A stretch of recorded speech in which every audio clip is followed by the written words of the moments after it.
and Canterbury ladies singles. Good to see, good turnout. Long weekend, there's nothing better than playing football all weekend. Our format is top three. We're at Cashmere. Top three qualified and best of five. The referees, Nicole, Maru and Wendy for this morning.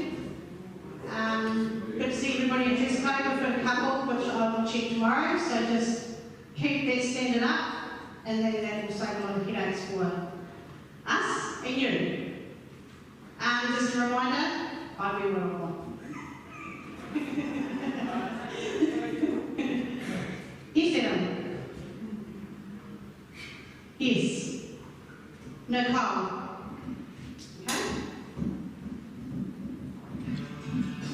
Okay. We're in Canterbury, Adam.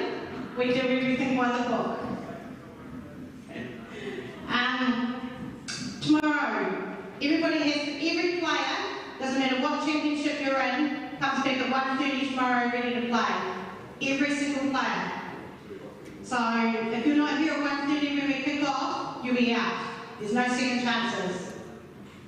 We're strict on time and we have to follow it because we don't want to be here till 1 o'clock in the morning either.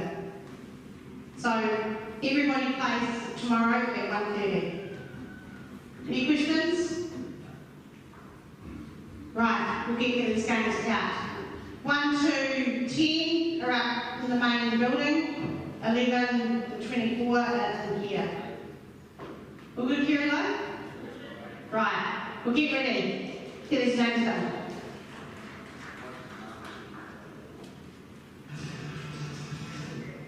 Ladies.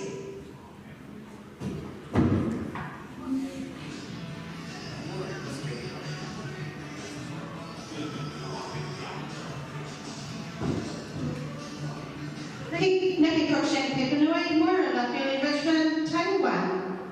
Amber Kirkwood Cashmere, Candy Grant Aubry, Table 2. Table 3, please go to your tables.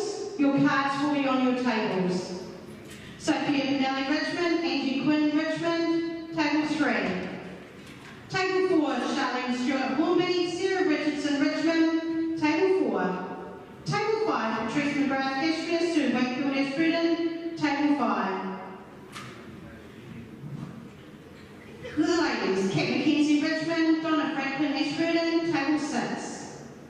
Table 7, Shirley Boyce Hornby, Sarah Wright Alston, Table 7. Table 8, Pauline Lodgerson Hornby, Lydia Burnett Richmond, Table 8. There is narrow by in section 4 of the ladies. Mania Tavino Cashmere, Jamaica Richmond, Table 9. Karina Nelson Buller, Donna Wheeler Pepinui, Table 10. Now for the open. Bengayo Hornby, Dale Wilson Pepinui, Table 12. Ronnie Simons Kaipui, Nick Crow Kaipui, Table 13. Table 14, John Redmond Hornby, Casper McCormick, Cashmere, Table 14. Table 15, Tom Sparrow Richmond, Ron Turner Kaipui, Table 15.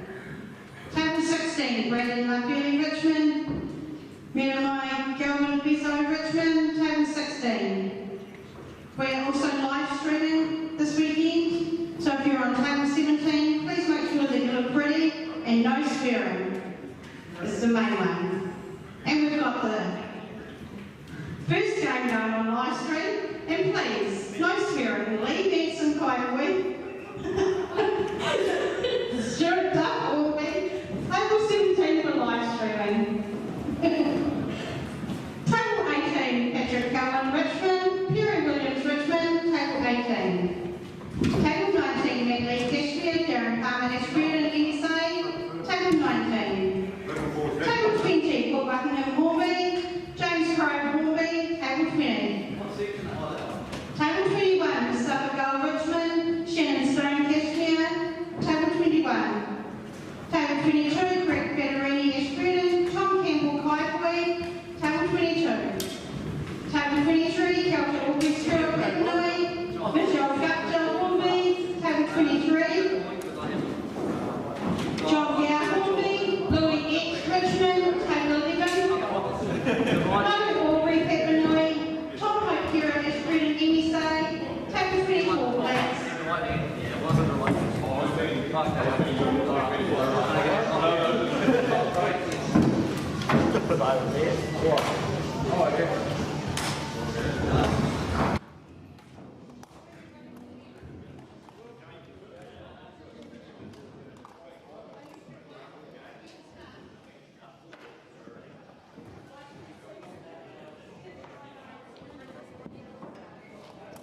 Back in your way, just remember you're playing best of 5, so there's race to 3.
Hello, anyone out there? Welcome to the Canterbury Open Singles and Lady Singles.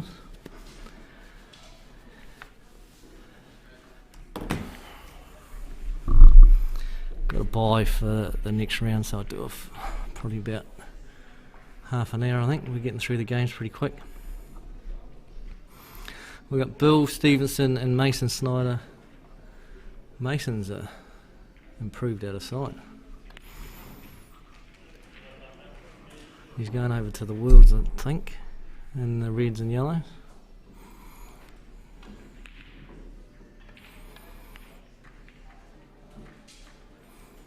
He's on unders here.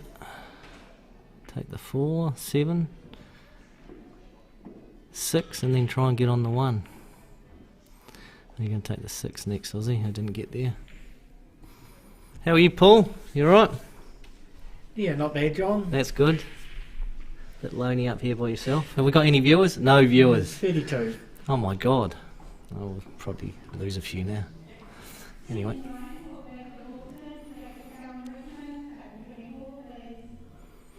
Did you see any of the North Islands? No, I wasn't watching the ladies. Well, they had it on YouTube and there was this loud screeching noise all the way through the commentary. So they weren't commentating on it. I don't know whether they commentated the final, but we had to watch it with the volume down.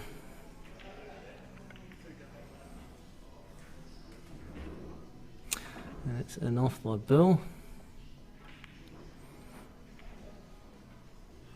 We'll concentrate on that one, eh? Which one's on? They're both on. Alright, so that they see both screens. Yep. Okay. Yep. Yeah, okay. Okay, I'll concentrate on Mason's game. We've got on the other table Pauline, who's our chairperson at Hornby Workingmen's Club, and Sarah Wright, who I don't know a lot about. Mason's just missed that.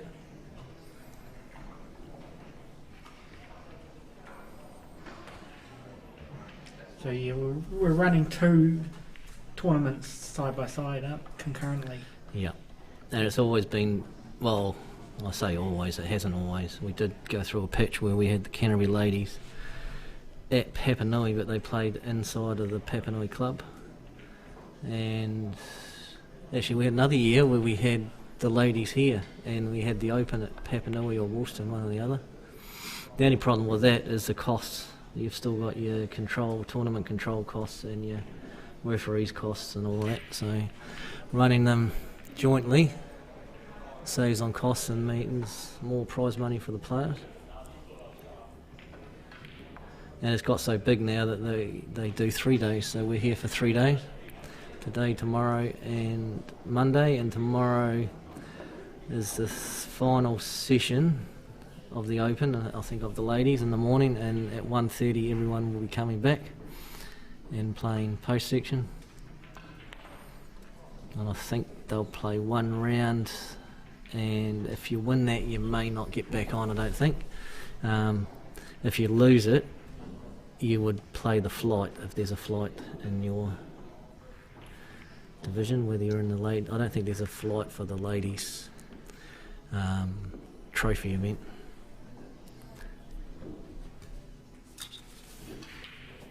What we got here, Mason? He's on little ones, isn't he? No, he's not. He's on big ones. Is that Mason's hand? Maybe. No, that's not Mason.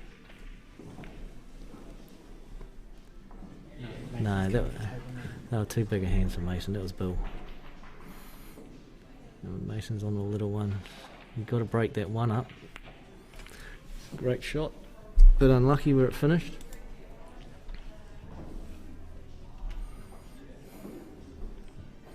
Don't know what he's going to do here. Maybe go. Oh, I see. He's going to go inside the 11. That's a shot. You get this right. He could play it. You don't have to pay it pocket weight, that shot. He's unlucky. Because any sort of kiss on the 11 on the other side and you're probably going to pot it. So it was a big chance to make that shot. Just hit it. Under-hit it, basically. And Bill should clean these up. I'll tell you one thing, Paul, the tables were really non-reactive out there this morning. It's a bit cold. Usually happens in the mornings, but we weren't getting any backspins or anything. I did tell Tony Blair on control, and she said maybe it's got something to do with the user. But anyway, didn't think that was very nice. But they are slow, and I think we are going to recloth them. I'm not sure when they're going to do that, but they are going to be reclothed by Canterbury 8 Ball, ready for the South Islands, I believe. If not the South Islands, it would definitely be the Nationals, which is good. It's a good shot by Bill. Perfect position. This is just a stop shot, and you're on the black into the opposite pocket.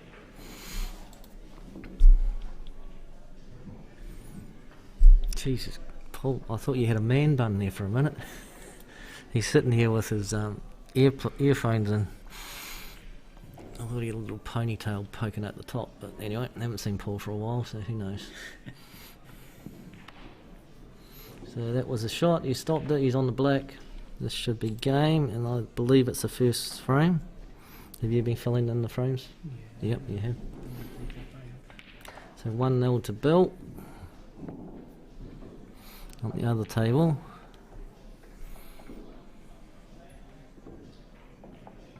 So I'll be coming back to commentate in the afternoon, and the good news that viewers will probably be happy about is that I've managed to talk Adam Ully into coming up here. Well, he said yes, whether he does or not is another story, but that will be entertaining if he's up here commentating.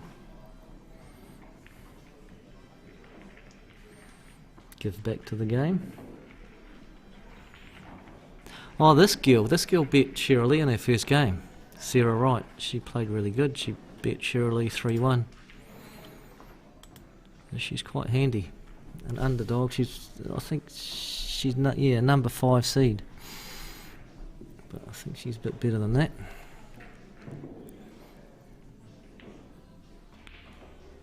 And then Shirley got his second game, so that's good. And if you want to see any of the live scoring, have we got the link in the comments or not? I'll put it in the description of the video shortly. Yeah.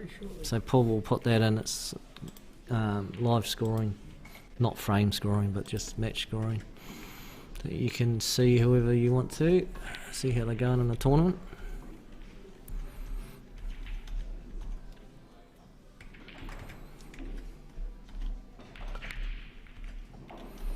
Let's build the break. You got one down. That's a lovely shot by Sarah.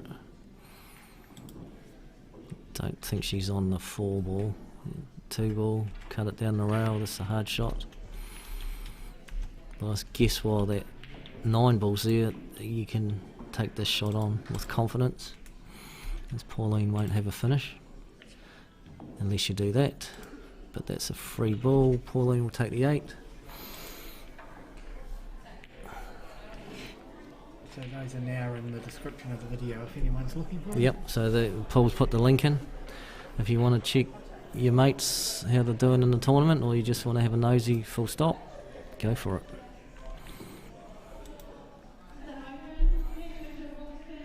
So yep, she took the black, didn't really work the white too much, so she's got a long 13 ball here. She might take the 9. Probably will take the 9, to be honest. The 13's a bit more. No, she's taking the 13. It's not a bad attempt. Good white ball. Might be a snooker, to be honest. I think it's a jaw snooker. No, I don't think it is. It's not on the 2. I thought if it was snookered on the 2 and the 1, the 4 was snookered, but gee, that was close. Don't know if she hit the black first or not. Oh, that's alright, I don't like the heat.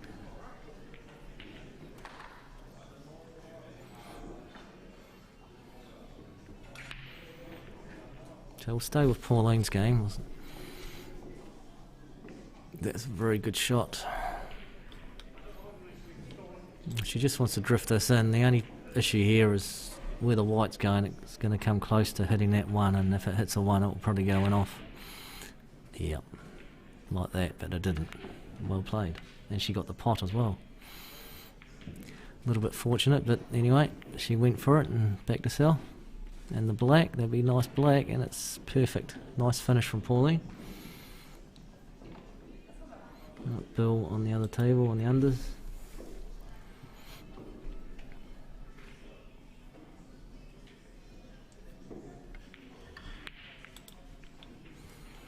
He won't be happy with that.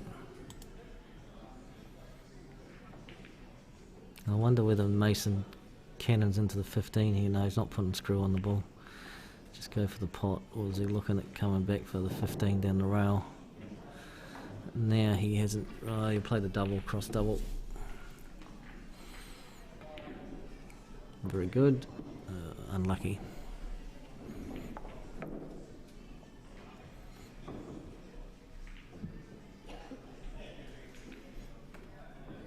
But Bill's got a free ball here, and he'll want to be getting rid of that 14 ball.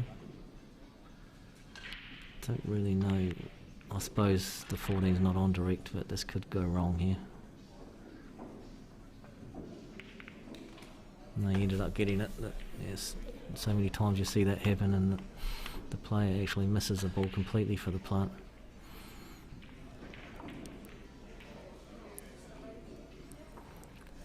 It's not bad though where Bill's left Mason's balls, because Mason's got nothing on there, and I believe that black, I wouldn't be taking that 7, because that 7 links of that black into the middle as his last ball.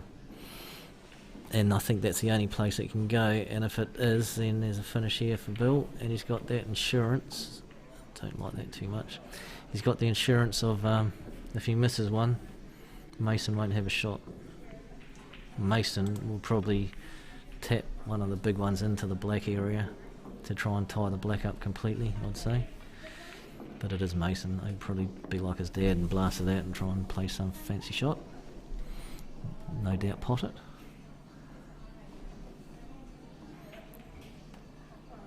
You don't see Mason play a lot of safeties, but that's fair enough. That's the game he plays.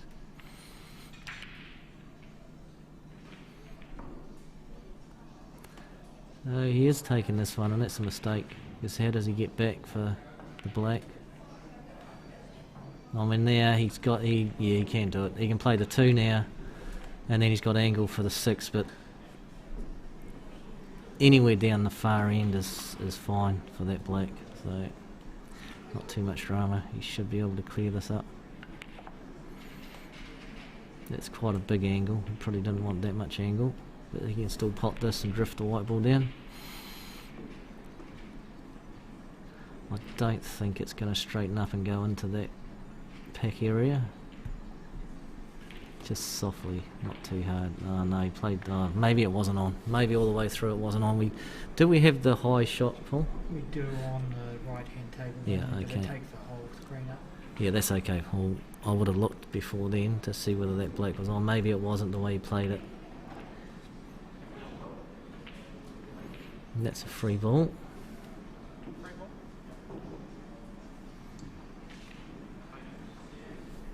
Yeah, I thought we were going to be looking down on the tables. Was this like this last time? It was. Yeah. Even so, you can't, can you? Because the screens are an eye.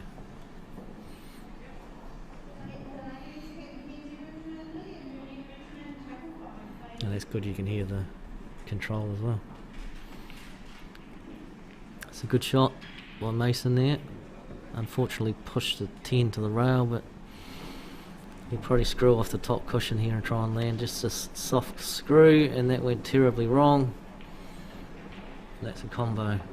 But he was trying to screw, hit the 13 into the middle, put some bottom on it, and you'll come off the top cush and then in behind the ball on the rail. So he did have a plan, just miscued, which is unfortunate, cost him the frame. And there he's down 2-0. So he's got a road to come back.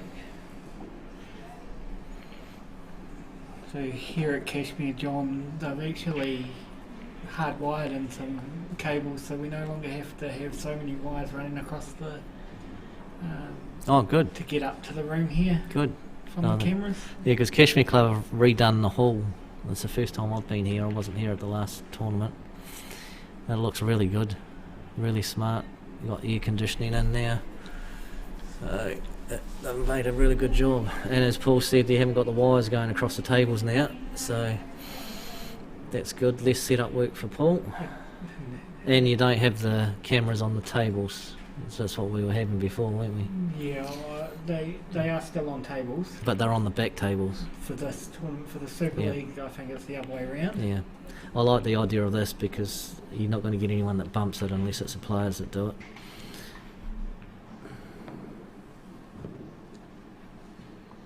So the one over the table, that's the one you're talking about being hardwired, is it? So it's still hanging in the light, but Okay. the wires actually run to the wall Okay, rather than across the room and up here, okay. and then out of the wall down there there's a Cable. we plug in. Yeah. We just plug into it.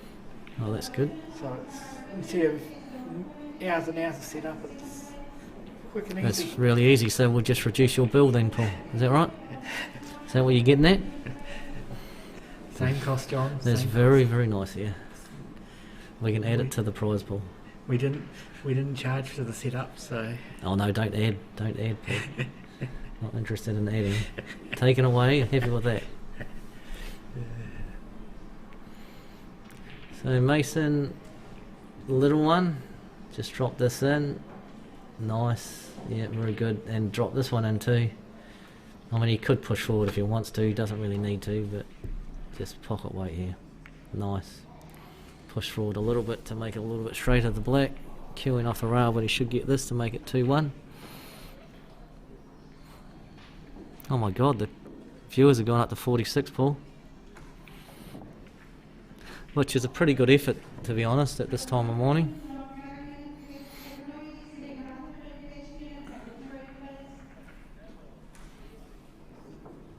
So 2-1 now to Bill, and Pauline's on the black on the other table. I haven't been watching this game, or this frame. It's a pretty good shot she just played there.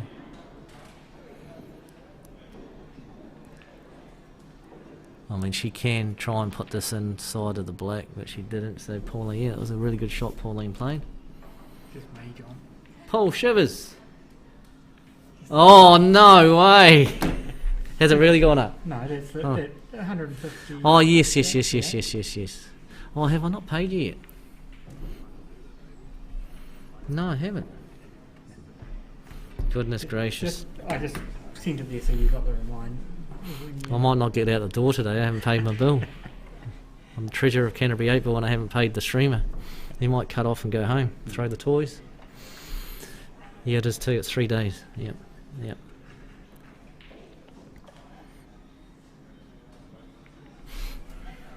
Remind me, Paul, to put it in tonight. That's all good. No, it's not. I feel really bad now. No, hey, the tournament only started today. I'm waiting. No, just go and run with it, will you?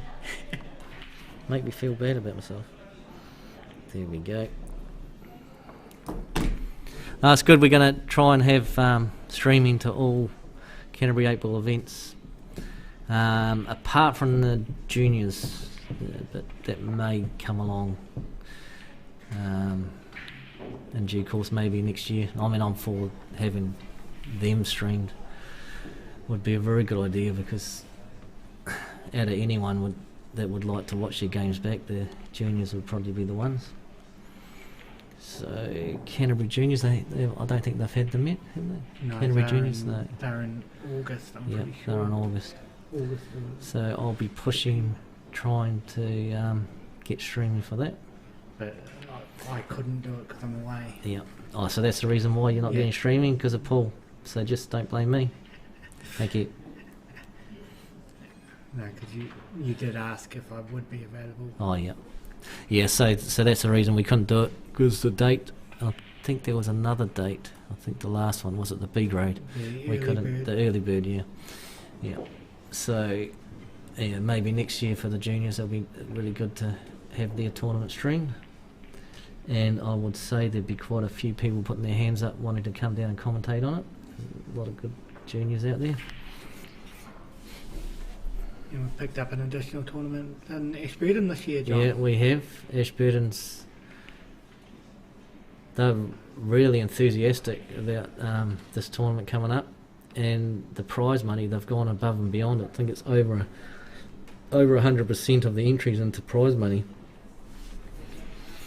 So they must have quite a few sponsors, and they are, by the sounds of it, if this goes alright, which it will do, they will be looking at it as an annual event to the tournament calendar, which should be really good.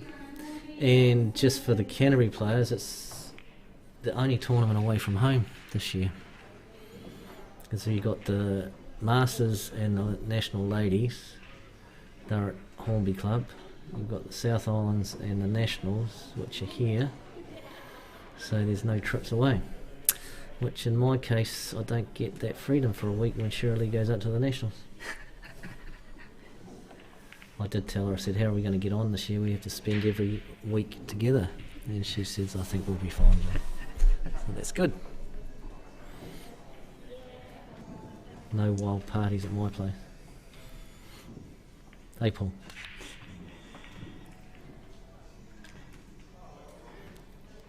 But it is a pity. We do like road trips, and we go on quite a few. We go to the Hokitika. We went to Hokitika early this year. That was a brilliant tournament. And Waimea. We didn't manage to get down to the Easter Classic this year, down in Invercargill. But there are plenty of tournaments if you want to take a trip away and treat it as a holiday with a bit of pool on the side. So we'll get back to the pool, and that's Mason on the table. On the big ones, 12, 15 is trouble. You want to double that 15 back, but I don't think he's got the angle there. He'll prove me wrong. Oh my God, there you go. Young eyes, you see. No fear, young eyes. Can't go wrong. Probably the one thing that the juniors more than anyone, that's a great shot. See, I said Mason doesn't play safety, but there you go, he did. That's very smart. One thing that the juniors need to be aware of, and the sooner they do the better in this game, is just to slow down a bit and make those trips around the table. I ought to talk because I'm about the same as them. I don't take any time between shots. But if you want to progress your game, you should be walking around the table basically every shot and just taking your time. And that's what you see all the top players overseas do over at the Worlds, the Australian players, our top players. Just give yourself a little bit of extra time. John Saundercock keeps going on about it, and he's correct. To me, I just don't really have time. I think the faster you can get the frame over and done with, the better, but it's not a very good attitude. And there's Bill, and he put a lot of screw on that. Maybe tried to work it too hard just because they have been playing really slow and non-reactive, but he got heaps of work on that ball and went in off. So what's Mason going to do here? Is that on? It was on. Oh my goodness, second prize. Maybe.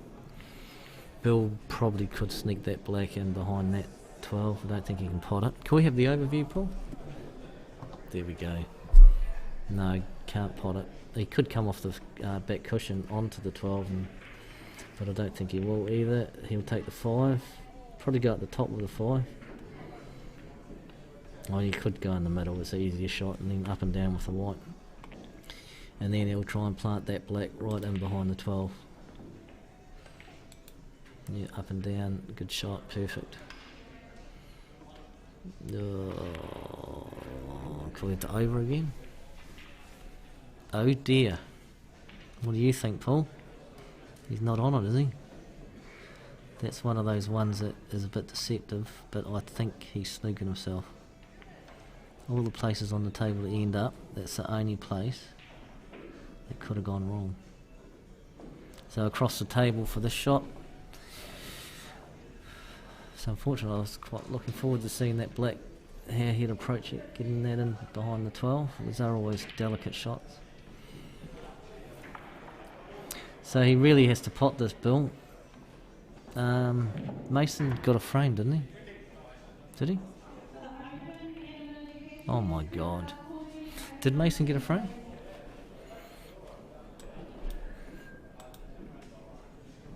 Paul's doing the rewind. I thought he got the last one, but anyway, I might be wrong. Oh, look at that. Great shot. Perfect position. Nicely worked with the white ball. That's perfect weight. And this is for, I'll tell you when I see them whether they shake hands at the start of this frame or not. It's either 2-1 to Bill or 2-all. Hold fire.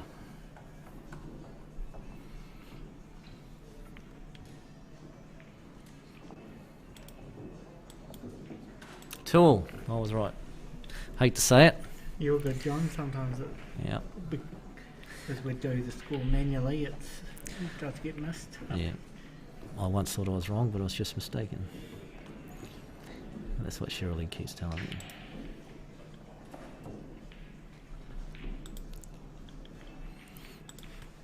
Right, so it's a best of one now. Mason's pegged his way back from 2-0 down against Bill. So he would be feeling quite good about this, whereas Bill will be kicking himself when you're up 2-0 and your opponent comes back to 2-all. You're thinking, why? What happened?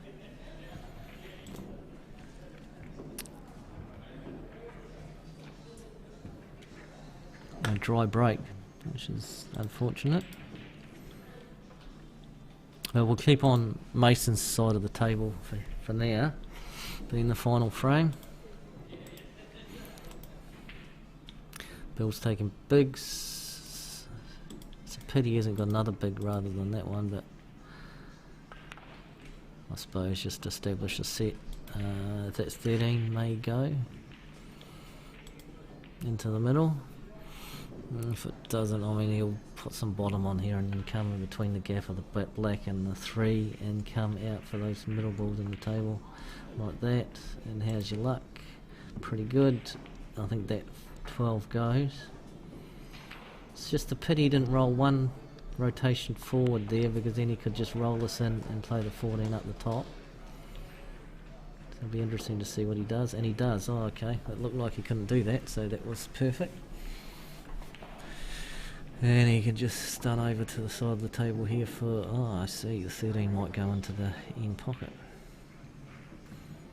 He'll probably be playing for the 9 after this, just to get that out of the way. But in saying that, if that 13 goes, then he might play the 13. No, he played the 9 like I said. And here he's going to put some top on the ball, and he'll come off the top rail and come out for the 13, hopefully, into the bottom left pocket. And it looks like he's screwing it, so well done, John. This is a hard shot to screw that. Oh, look at that, he did it, and he missed the pot. That's why I would have liked topping that through, because you don't really have to whack it. No, screwing the ball's all about timing and all that sort of stuff, but when the tables aren't reacting very well, you really have to dig into it and compromise the pot sometimes. He's going to try and spring those balls out. He did, he got one. He would have liked to have got both of them. Mason's got the run in there in this frame, because where that 11 ball is of... I don't know why he's taking... Oh, right. I thought he'd take the... What do I know? I thought he'd take the 4 there, but he's played a great shot to get on the 4. Drop this in, he'll be on the 2. Is he going to drop it? Yeah, just drop that in. Nice, Mason. And is he going to put some follow on this to get on the 3? Because ideally he'd like to be low on that 3, and he was tracking to be that, because if he was low on the 3 he could have would have made it easier to get on that 6 ball. So Bill's problem ball here is the 11. So I'm not sure what he's going to do. Oh, okay. Is he going to shoot it at 90 degrees off this ball and try and break it out here? This is a tough shot. He's going to. He tried it, he didn't get the bite into the ball, but he's not bad, he's playing for a double now.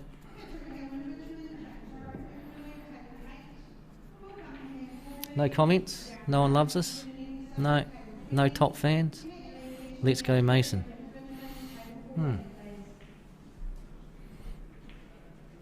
One top fan.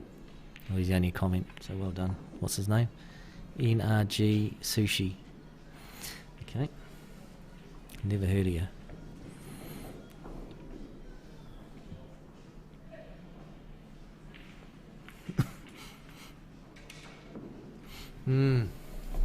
What's he going to do here?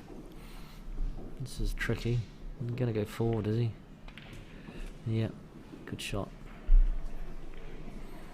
That was a difficult shot, that. He played it well. That's nice. Here's his luck on the black.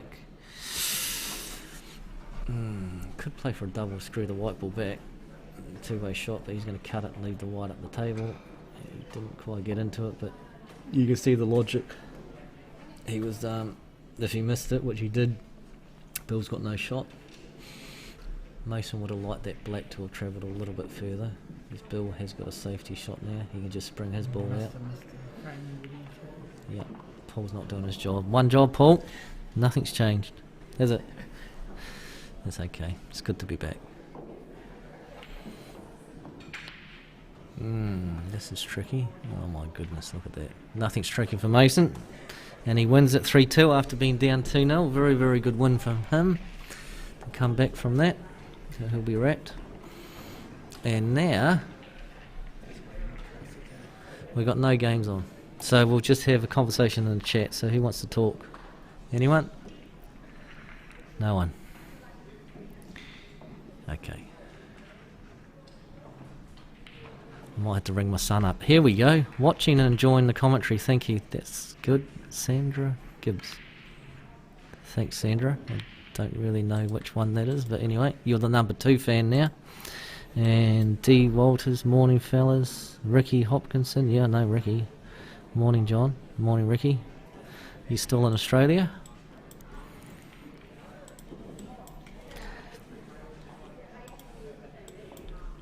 It is quite a lot of people watching at this time, 48 people. Be interesting to see what we get in the afternoon. Tell you one thing that it was Murray Davies who's brought it up at the National Juniors because they didn't have live streaming for it. And he's quite correct. Well, this live stream is great. It's fantastic for the players. They can play, they can go home, they can watch it, they can watch themselves on the video to play it back, see where they're going wrong. We get to have a bit of fun up here, blah, blah, blah. The one downside that it has is that the club who hosts the events, what tends to happen is when you get down to post section, on the day of post section, people get knocked out. Instead of them staying, and it happens quite a lot in the big tournaments, instead of them staying to watch to see who's going to win, they just go home and watch it on TV. So all of that revenue that's created over the bar and food, dinners and all that sort of stuff that the club would be expecting doesn't happen now. It's just the modern day of the times. But I remember when I went up to the Nationals a couple of times, Levin was one of them, New Plymouth, I think it was Levin, might not have been Levin, no it wasn't Levin, that was the Easter Classic. It was New Plymouth and Papakura. The place was chocker and for the final. And the same here, I remember Matt McInnes playing Matt Edwards in a final. Must have been in 2000, I think it was. They even had a scaffold seat set up for the final. And the place was, you know, maybe 70 or 80 people here. It was massive. And now you're probably looking, if you're lucky, to get 20 people that stay behind. But as I said, there's nothing you can do about it. That's just people want streaming. Streaming's a good thing. It's got all the pluses. That's one negative that it does tend to have for the tournament, for the hosting people. For the players, I don't know whether they would probably quite like having a small crowd for a final. Me, myself, if I was playing in front of a lot of people, I probably wouldn't like it too much. You get a bit nervous if you're not playing well. The top players, I don't think they care, to be honest.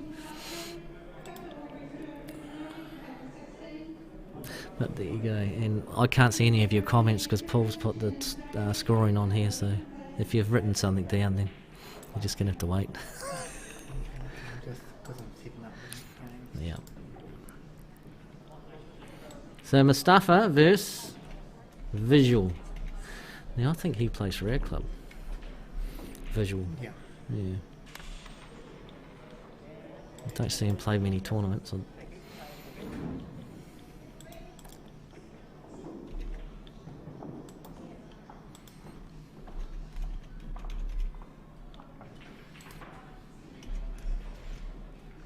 course, first tournament this year that I've had to don the black pants. And it's always a bit of a worry when you're playing your first tournament of the year and you go and grab them out of the cupboard and hope they still fit. Luckily today they did. They've relaxed the dress code at Canterbury 8 ball tournaments, which is really good that you can wear sneakers, which I like. They haven't done that in South Islands in the Nationals yet. Yeah, I think it's a really good idea. It makes players a bit more comfortable than dress shoes, which dress shoes look better, but to me, if it was me, I'd be having jeans and a t-shirt, but yeah, not really the way to go, is it? Paul, can we put that back, please, to the comments? Sorry, one job, Paul, one job. Oh, here we go. Oh, they've all come in. I miss the voice. Well, thanks, Jordan. You can click off, at any time. We're not making you... And there is such a thing as a mute button. The voice is up in Wellington at the Wellington Super League Open. Yep. Oh, Ricky's watching from Melbourne. That's cool.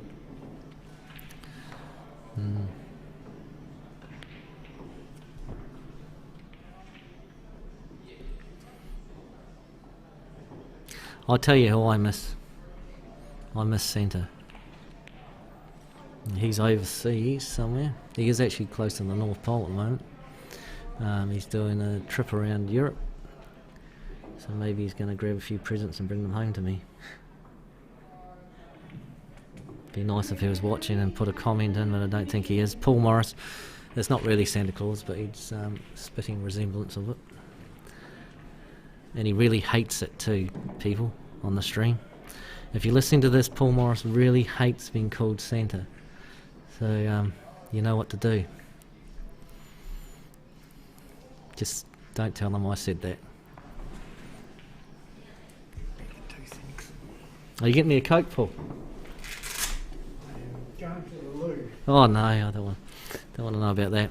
Right, I'm all up here by myself. I've got all the buttons at my hand, and I could blow things up if I want to. I don't know how to use them. So it's just you and I. This is Kelter on the left-hand table now. He's one of the juniors coming through. Very, very good player. I think he might have got... He's either in the last 8 or last 16 last year in this tournament. I believe it was this tournament. And he gave John Saundercock a battle and a half, I believe. I remember watching that game. But he's a very good talent coming up, and it's quite scary really with all these juniors coming through. If you're going to beat them, you want to beat them now. What's even scarier is Jack Biggs and the Riley Jameses in the Nationals in the South Islands, and the Sean Biggs. These kids are unbelievable. And the only thing that's going to save us from them knocking us all out is them not playing in the tournaments. Because they're so good, they can pick and choose which competitions they want to play in, whether they want to play in CNZ, Super League, the Hayball, which is going off, that's where all the money is. So, yeah, the world is your oyster. You got Healy now is signed up as a Hayball New Zealand representative, and I think there might be someone else. But he's done really well. Credit to them, because they go do a lot of travelling, these guys, and they reap the rewards. Well, they're starting to reap the rewards now. It's good to see.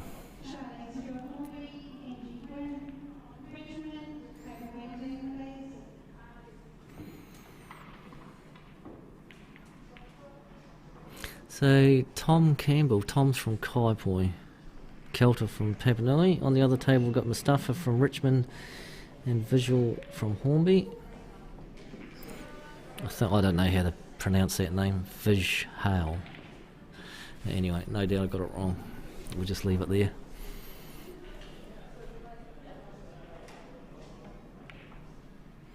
It's a nice shot there from Mustafa.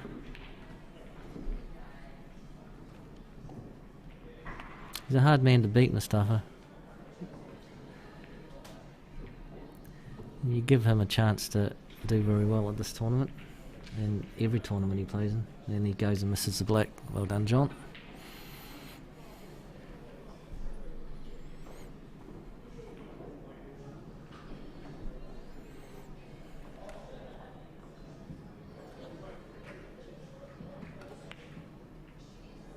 So visual is a free ball on the right hand table.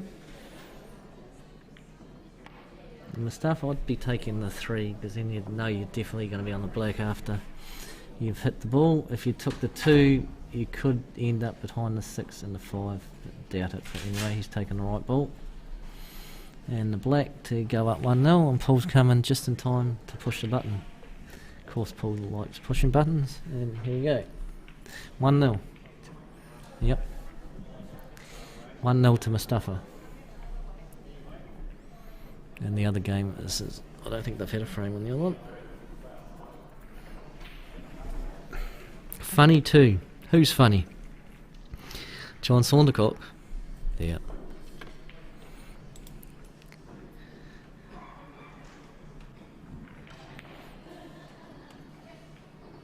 Oh, I see. So Paul's got the Super League on the screen. Should be focusing on this tournament, but he's multitasking here. So they're playing the Wellington. It's a ranking event. Reds and Yellows tournament this weekend.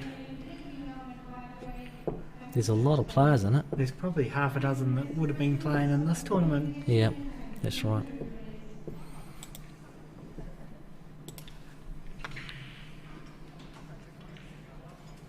Yeah, well, good on them for travelling all the way up there. I mean, we're quite lucky here that we get the nationals of the Super League at Christchurch generally every time. I think they've had it once down at Bowie's. I went down there. They had 2 tiers down there. They had a B grade as well as an open grade. And I managed to win the B grade. No, I didn't. I lost to it. Yeah, no, I can't win anything. But I got a big cheque anyway, and Shirley took half. Anyway, where was I going with this? I don't know. The Super League Nationals are here in a couple Yeah, of weeks. that's right. So we are very lucky that we get the Super League Nationals here, so we don't have to travel. So kudos to John, Jan. I don't know who else from Canterbury's gone up there, but making the trip because all the guys from around the country come here, and it costs a bit of money to travel around the country to play in these events.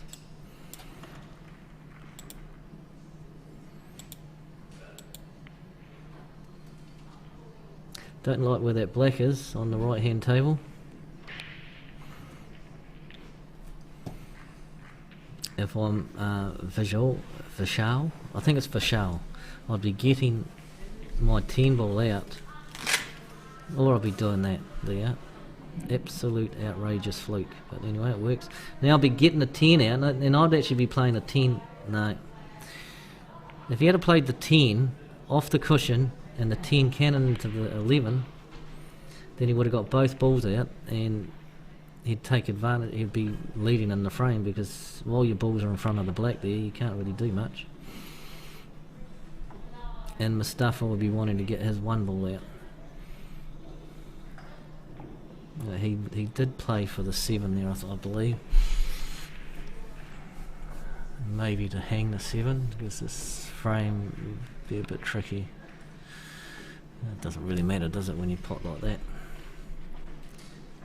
So you've got the 5 into the centre, and then the 4, and he'll be trying to get angle so that he can hang the 7 over the pocket, and once he's got the 7 over the pocket, then he can get that 1 out, no trouble, because he's got control of both end pockets down here, with black over one pocket and the 7 over the other. Fortunately he didn't get the 5. That was the right shot, just needed to hang it over the bag.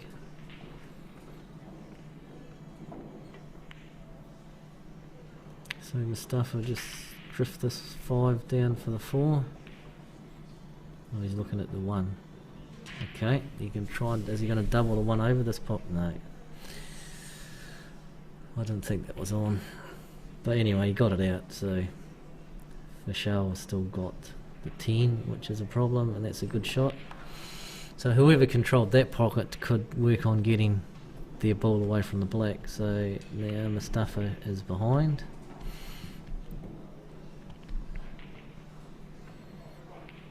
Is he going to put that ball on top of it? No, he's not. Oh my goodness. Now, double the 10 back, I'd say. I wouldn't take the 9. I suppose it doesn't matter, he got the 9 out.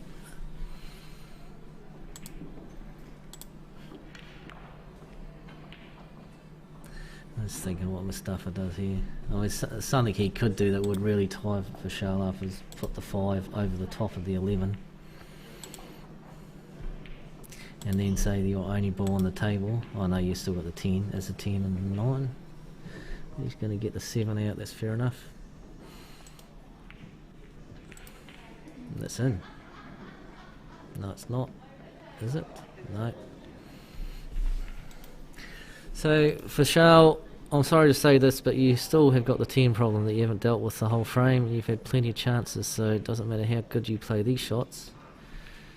You will be struggling to get down for that 10 ball, and Mustafa's got to finish. So here, just roll the... No, he didn't do that. I was going to say roll the 9 ball on top of the 1 to make things tricky, but he's got second prize because he's put he's put the 4 back down by the black, which Mustafa was working all frame to get his balls away from that. Play this and then go for the 1. Yeah, okay. He might not go too far down the table here, just enough so he's got angle. He went, yeah, that's good. So he's got angle now to cut the 5 in and then come rail and off the top rail, back rail down our end. He's going to go rail and up the butt of the 4. I think that's perfect. See if I'm right. 1, 2, missed it. So I don't know what he was doing there. He missed the pot, but I don't see a plan. It really doesn't matter because that 10's still there, which is it has been the whole game, and there it's out. And that's not bad really because that 4 doesn't pot into anywhere, I don't think. Can we have the overhead, please? Oh, oh yeah. Does it? That 4 might go off the 5. You'd have to hit it pretty hard though if he's going to do that, or else the 5's going to end up mid rail. He's looking at it, is he? Or is he looking at taking the 4 off the back cush onto the 5? He might be doing that if that other shot isn't on that I said. And he is. So he's looking to come off the top cushion and no, didn't get it, but you can see the idea. At least he had a plan.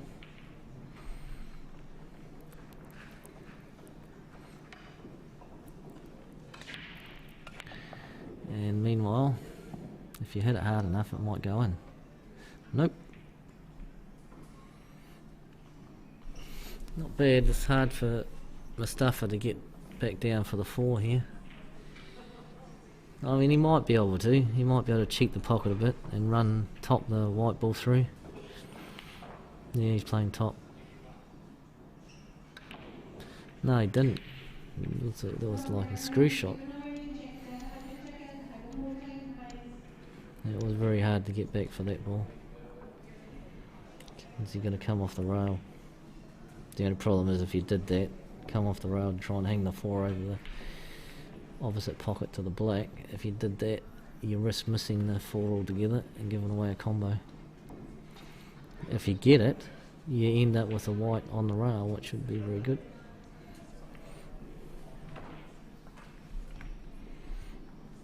It's a good shot. It's not bad. It'd been better if he had held the pocket, covered the pocket, it would have been better, but for sure. The 10's gone back over to the black area again. like a magnet bringing it back in. And that will be 2-0. We'll concentrate now on the left hand side game.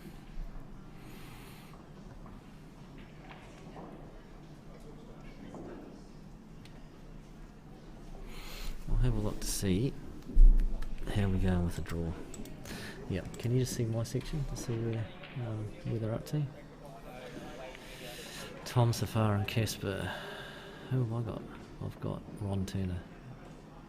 Oh, he'll be up soon. So there's 4 more games to go out before they're back to the top. Yep.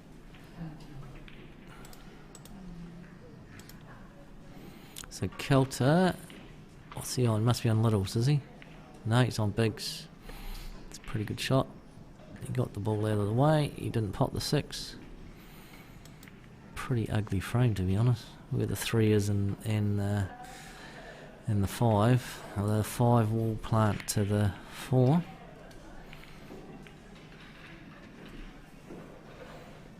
So Tom, if he can get back for the 5 ball here, which he probably won't. He'll play for the 4. Yuck. That's actually turned out quite good. Because he can... It looks like he can just brush off the side of that 4 and he'll be behind the 5 to the left-hand bottom pocket. And he's not going to. Okay. Taking that one on. I think he missed it there. Missed a trick there. Yeah. Now he's in trouble. Well, I mean, he could no, he can't now because he's queuing over the top of the ball. I was going to say he could probably do the same shot. He can go for this and hit it with a bit of pace and hopefully kick that 5 ball out once he pots the 4. It's still a hard pot, bridging over that ball like that. Yeah. Unlucky.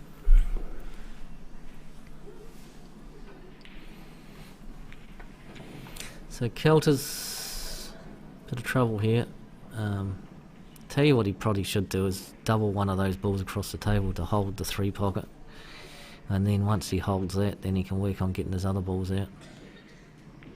He's not going to, he's a junior, so he's just going to go for the finish. I'm not quite sure how he'll finish, but if he does, it will be amazing. He might can into this 10 ball up the top cushion here, like that. Yep, nice shot. Oh, he has got angle, has he? I think the white ball went a little bit far, but if it had stopped up a bit, he would have been able to put some bottom on the ball and get behind the 11 into the pocket where the 10 is. It'll be interesting to see what he does here. What's he looking at? Is he looking at? Oh, he's looking at getting the 15 out there. Oh no, he's going to cut that ball over the pocket. There we go. I didn't think that was on. That's a good shot. Hold. Pretty good. Now he's got time, and yeah, he has. I don't think that 12 ball quiver overhead. I don't think the 12. Oh, maybe a ball can go in there. But that was a shot. Oh, sorry. Yeah, I thought that's weird, that look on the table. I said that 12 changed to a 10, but it was the wrong table. I'm looking at the left-hand table, it doesn't have an overhead view. And Paul wasn't paying attention because we're a little bit boring here in the commentary box. So anyway.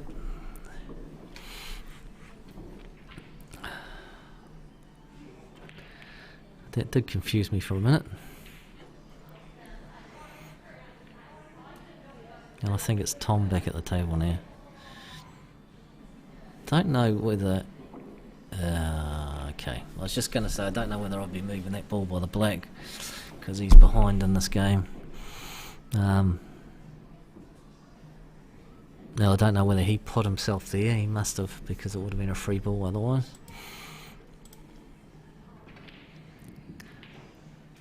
And Kelter could look at getting the 15 out here. No, he doesn't want to. He doesn't have to. He could have got the 15 out and left the white on the rail. Missed it. So, what do you do here? You could play the really aggressive shot and jack up on the ball, cross double the 5. The white ball goes shooting down the cushion, hits the 15, blasts the 3 over the other side of the table. You're on the 3 into the left-hand pocket, and then you're on the black. And of course we play a great game up here. It's not going to happen, but just thinking maybe if Ronnie O'Sullivan was out there or something. Well, he's not going to do it because he's not jacking up on the ball, but he's going for the cross double. Yep. And didn't have the legs, missed it anyway.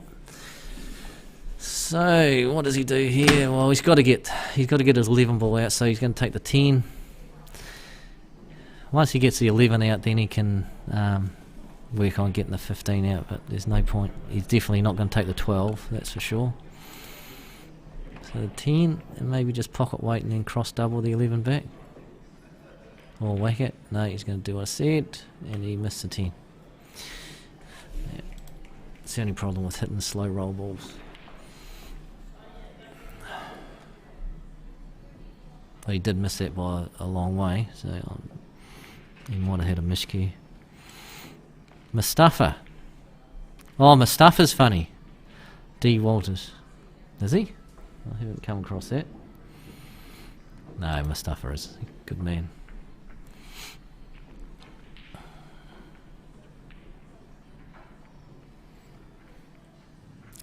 So Tom, what's he doing? He took the 2. He took his advantage away in the frame by taking that one. And this, he wasn't on a ball. But if he wasn't on a ball, he should have played to get out of it. I mean, he's just... That was not the shot, because that 2 was protecting the 11 ball. I mean, really, if he had hit that 5, then he could have just kissed up to the 3 ball, and then Kelter would have had to get his 15 out, because it would have been a free ball the next shot. Oh, he's going to get it out now. He's going to push the 3 to the rail. No, oh my goodness, I don't know what's going on here. He's going for a finish, but he didn't need to do that. I had a talk because I did the same thing in my game. I ended up losing a frame. You said, "Oh, there's no way I can't lose this frame." But you see, a lot of the top players, they leave those balls until they have to take them, basically, because they know they've got control of the frame. So why change it and bring your opponent back in? He's got that problem. I don't think either of those go, the 11 or the 15, Kelter. So will he be screwing into them? Maybe a soft screw, maybe not hit it that hard, not sure.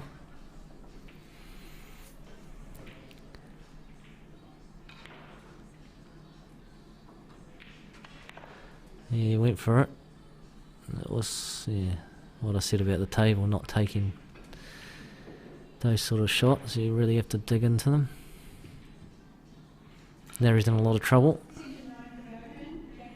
And if you look back to what he did a couple of shots ago, he had control of the frame with that ball over the pocket.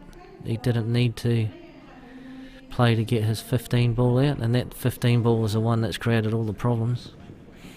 So maybe he can look back on this frame and learn from it in future situations. Pull the pin when you need to. I mean, basically he said, I think I'm good enough to finish the table, and he's come unstuck. That's a great shot he just played then. I think it's a free ball. Maybe not on the 3. Might be a ref called over here for the first time. Oh, Vishal's got a frame in the other game. Have you rapped about that on the stream?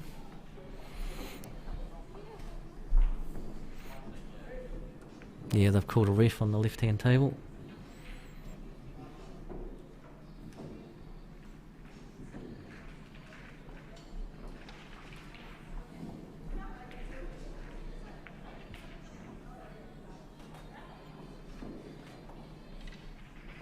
It's definitely a free ball on the 5.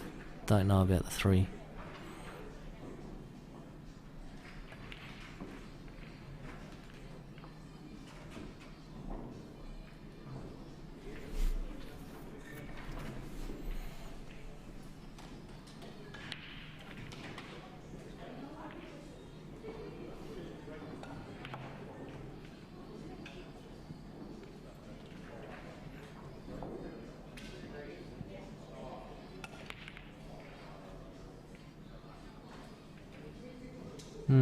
don't know who that was on the right hand side for Shao.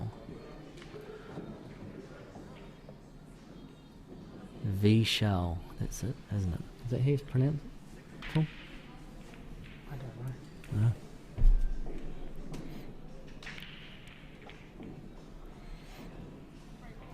Take on, I do.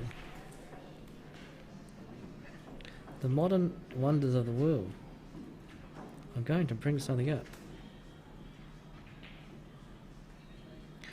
Pronounce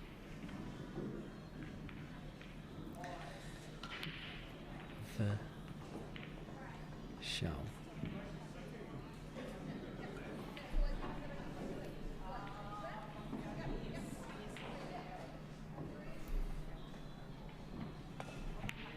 Can you pronounce Vishal? V-I-S-H-A-L. Hang on.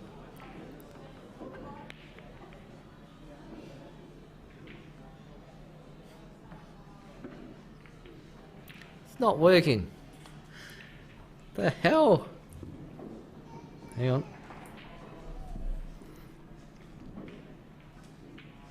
I can't hear you. And can you pronounce Vishal? V-I-S-H-A-L.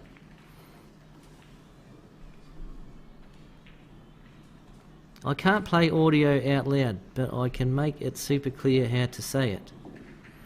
I'm trying to be clever, folks, by using AI. Just goes to show I'm not clever.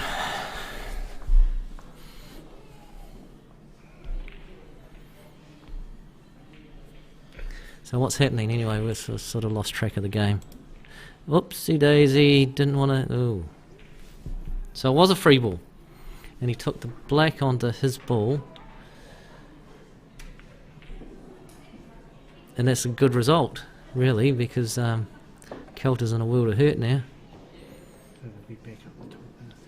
Yep. Unfortunately, people, millions and millions of followers out there, I'm going to have to leave soon. So you're going to be all by yourself. That's if you haven't got your mute button on already, which you probably have anyway, so I don't blame you. But for those who are silly enough to listen to me, I'm going to have to go, and I will be back. Hopefully with Mr. Lilly. And he would have had a couple of beers by then, so he might actually be a bit funny. So he better turn up, to be honest, otherwise I'll be stuck with Cheryl Lee. Kerry Lowe said she would come up here and do some commentary. I said, okay. She says, oh, just okay. I said, yeah. She says, oh, am I not funny enough, John? I said, no, you're not. Some of the ladies are in the fourth round. Yeah. Some of the ladies are in the fourth round, so we're going quite good for time, I think. 11:16. 1:30, I think, was starting in the afternoon, I think we'd said. So that looks to be on track, which is good. It's always good coming here because you always get your 24 tables in. Whereas if you go to Papanui Bowling Club, where we had pairs, I think we've got the pairs there this year, I'm not sure. But we've had singles here, and it's a great club, I love playing there. But the only problem is the number of tables. And just on that, we with the Alan Cowan tournament, if you're not aware already, we're playing the Alan Cowan tournament now at Cashmere, just for that fact, because we are nearly 200 players just about every year, and we've have to cap it. But now we've got where we've had to say goodbye to Papanui Bowling Club, that's Darren Purdon, which we thank very much for all his help over the years and letting us run the tournament out of there. He's been fantastic. And Murray said that we can come over here, we'll be able to have 24 tables instead of 14, so we'll probably be able to get up to 200, 220, 230, whatever. There were a lot of people who decided not to play in it because just of the sheer size and numbers and how many people were in the venue at one time. So those people, if you're out there listening, put your name up this year. We won't have that problem this year. There's plenty of room at the Cashmere Club, and we're on 24 tables, another extra 10 tables. So we'll be looking forward to having probably a field that will match the South Island field, I would hope. It would be nice. Right, so what's happened? What happened in the other game? Nothing. They're still playing it. No, They're finished. Oh, okay, there's a replay. So Kelter must have won that game.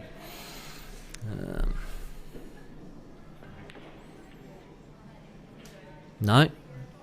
This is Kelter's game. No. I'm not. Oh, Paul's confusing me. Paul's got a replay on the left-hand side, and on the right-hand side he's got Kelter's. And I was looking at the left-hand side. They've finished. Mustafa won the up one. Yep. So we're on Kelter's game. This has been a long game. Not sure whose hand it is. We'll find out soon. It's in. Oh, that was Tom's. Wearing a hat. You'd never get away with wearing a hat in the club a few years ago. Let alone our tournaments. I'm not quite sure how he got away with that.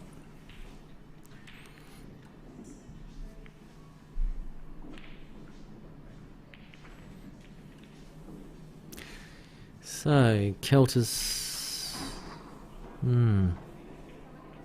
Okay, is he going to just play pot and safe? The only problem is if he pots it, he'll have the hard shot on the black. Or is he going to go for it and go across the table and right back? He could play the 15 into the opposite pocket weight, but then you could leave a hole. He's going to back himself and go bang. He missed it. Yep. I don't blame him for doing that. It wasn't a difficult shot for him, and he had the perfect angle to get on the black. But unfortunately, he's missed it, and that's going to be a frame to Tom. That's his first one, we believe. Oh, I've got someone who loves me. Tracy Andrew loves me. Thanks, Tracy. You are going on now. I might be on the stream, everyone. If the commentary wasn't boring enough, that will put you to sleep. See you later.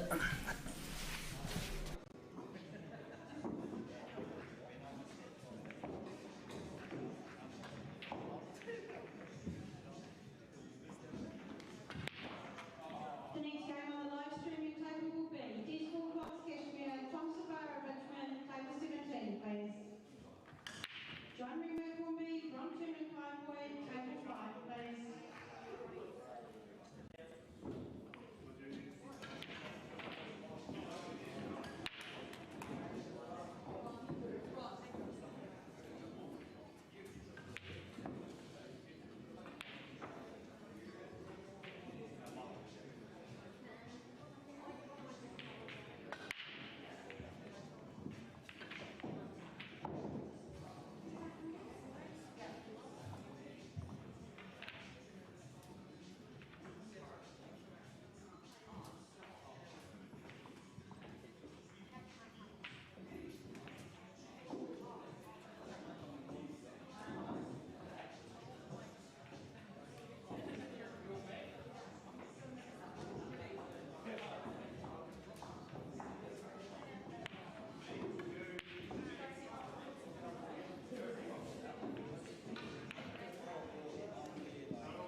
Crow, Papanui, live streaming Table 17, please.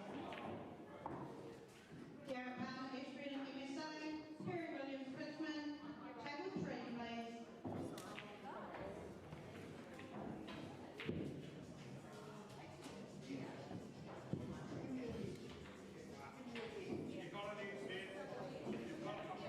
Mustafa, Richmond, Kelter, Aubry, Stewart, Papanui, Table 10, please.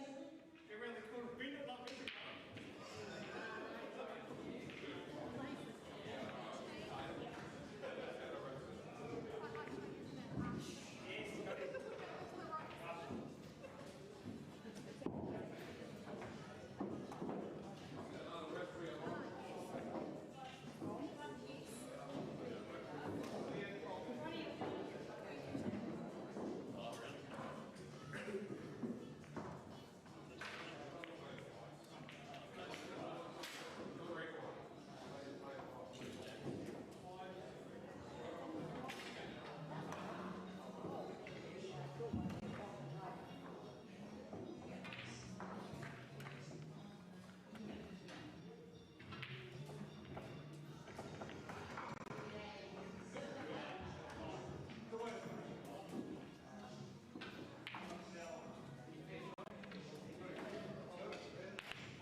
ref. So football and play on one. Not that for play.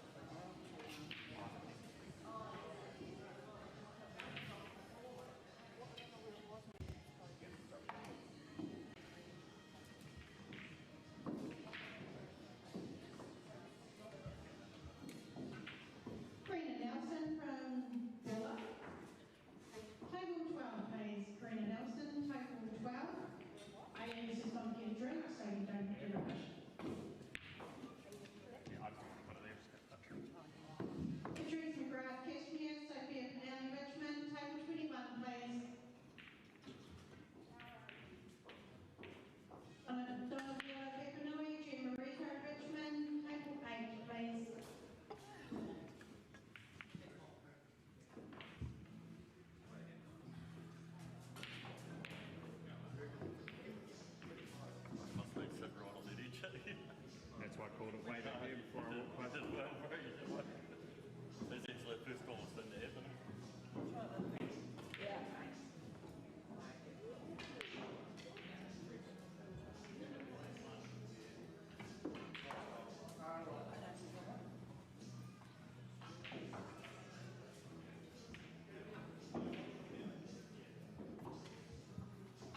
Table 15, please.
5 tomorrow.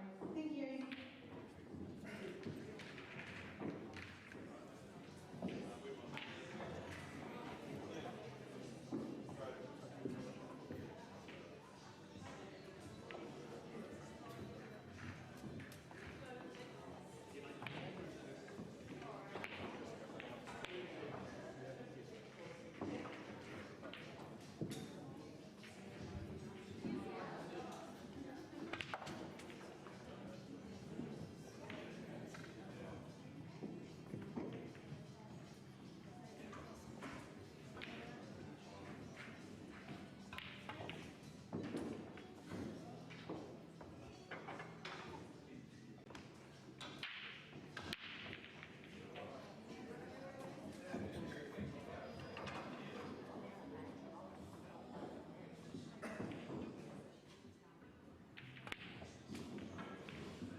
Hello, everybody.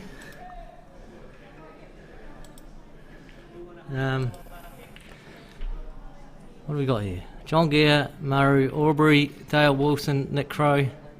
Hopefully you didn't watch that rubbish about 20 minutes ago.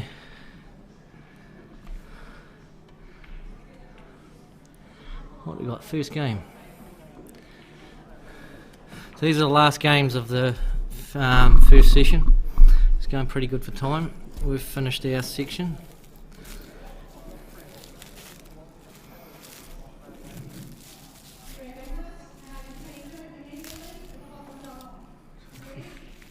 Craig Inglis.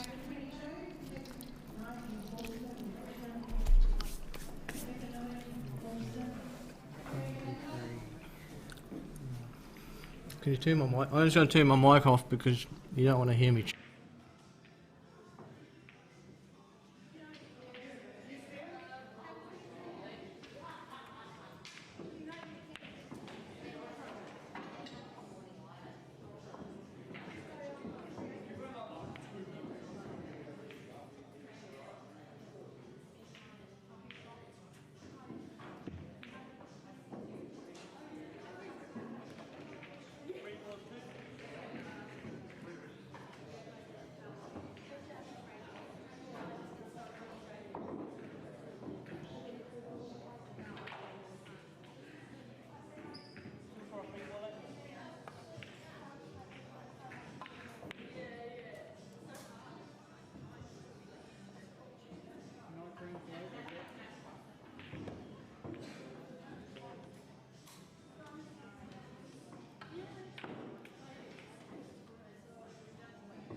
We're back. Fed and watered. Muzz have got the black. We got 1-0. And who was on that other table? I don't know who it was, but that white ball pulled up just in a hurry. The last minute.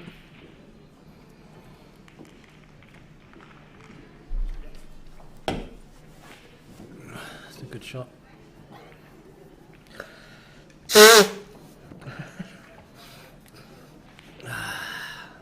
Sorry about that.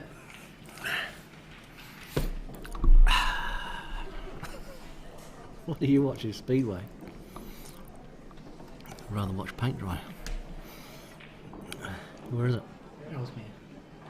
Is it on now? Yeah. Oh, right. The only thing I like is the Demolition Derby.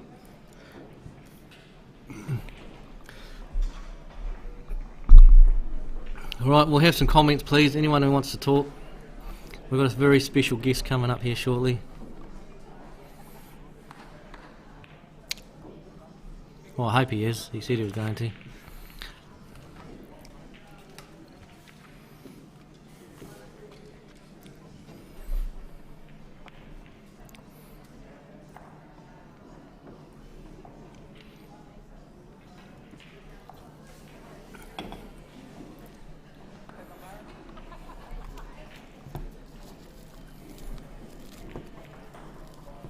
So John's going for big ones.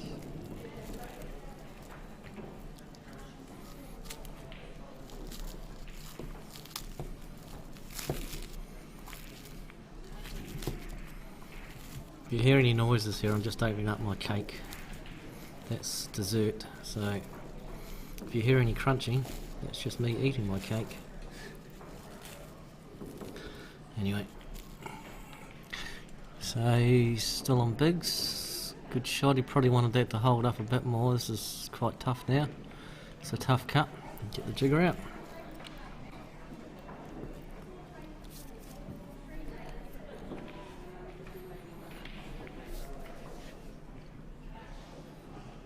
That's tough. You do well to get this.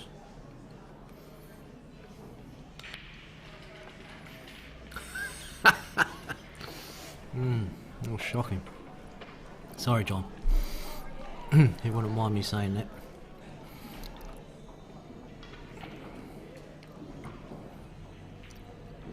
So this is probably for top qualifier in their section, I'd say. And we're just having a look now. Oh, John's already lost one. He's lost two. Oh my goodness. John Gower's actually on the brink of not qualifying here. If he loses this game,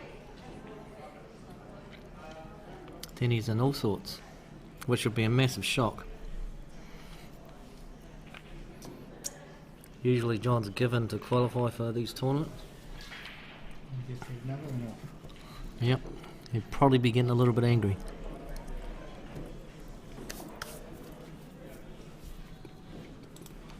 But he's got to win this. And even so, if he does win it, he still might struggle. Can you go back to those points, please?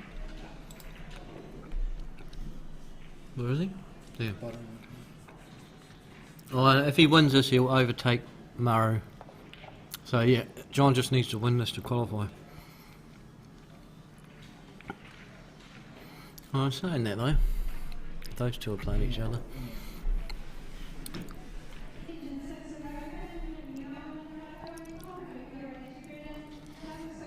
That's going on the other. So we're going to get to see that other one that Oh, right. affects that.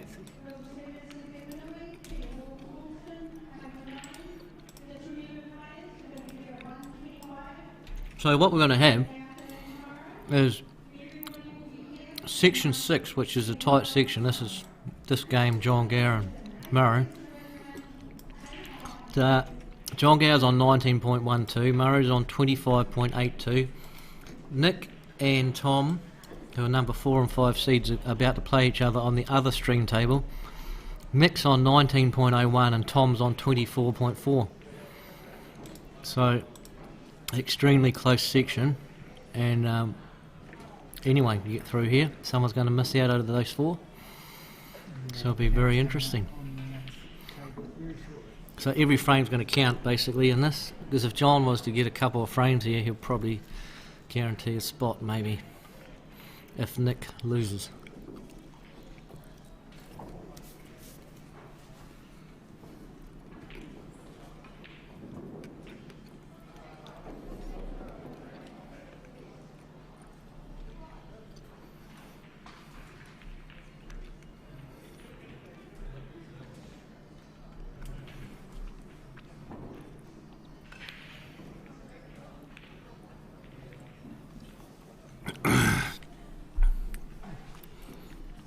So this is going to go over the pocket. Oh, it's not going to hit. It's going to hit. Oh my goodness! I thought that was going to hit the 1.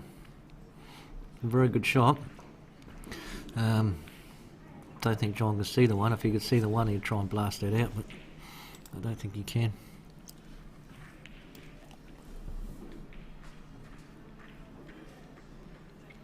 Oh, you can see the 5. Or the 5's going off the 11 maybe. No, he's on the big... No, not on the big ones. Maybe he was, and the other guy... I don't understand. John just hit the 9.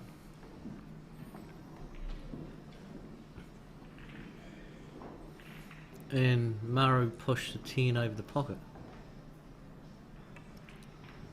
And now he's on small, so he must have had a free ball before.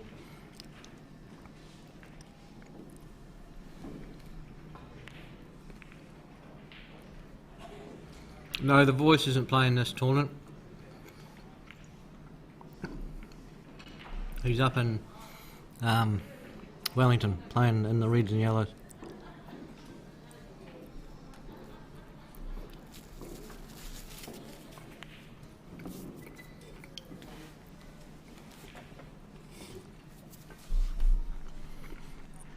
You got a voice, but it's not the voice, unfortunately.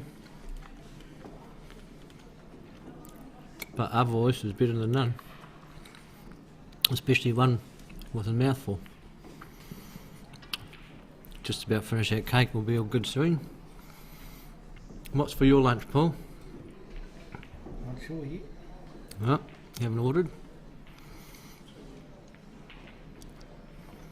Right.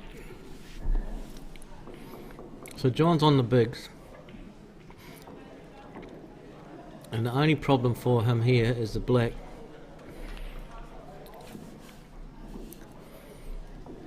I'm going to play this as he, then he's going to cannon. No. Oh, that might have made it uglier. I mean, he could play the 11 onto the 1, spring the 1 out, and then the 11 is going to cannon into the 10. Well, now it's just going to touch up to that, but it might give away a free ball. It might go on off too. It's a free ball. I don't know what that was really. In saying that, Maru really hasn't got that great a shot here.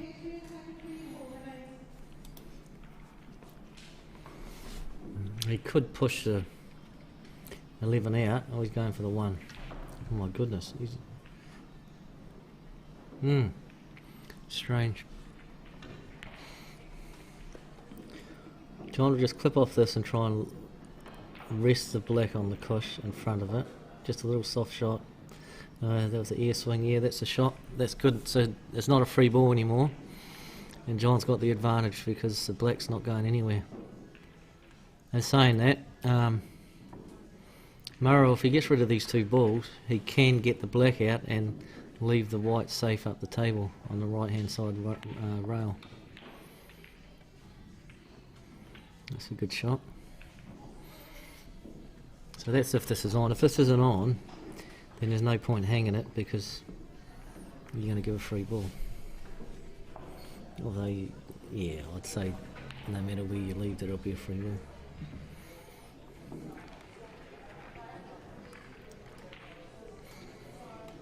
And that's a free ball. This frame is becoming ugly.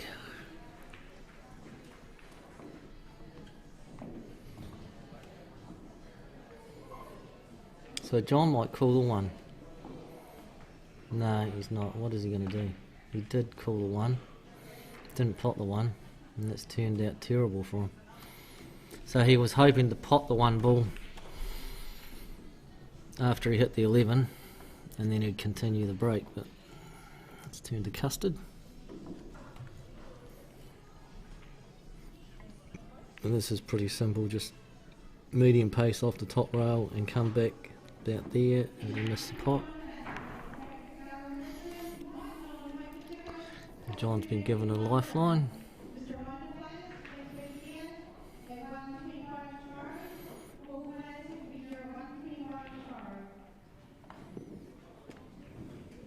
Tracy's certainly drilling it into him today. Well, what time we've got to be here tomorrow? 1:25 tomorrow, everyone. In case you didn't hear that. That was a good shot by John. That'll be pocket weight, or will he give it some? Gave it some. Oh, hello. Right. That's very true. Giving me something to listen to as I travel to Invercargill. Oh, that's good. Keith Thorpe, hello. Oh, Keith, you're playing in the Reds and Yellows. Hope you're doing alright. And we've got another comment. How was the cake, John? Hello from Wellington. The cake was beautiful. The only problem is I haven't got another one. But anyway, apart from that, it's all good.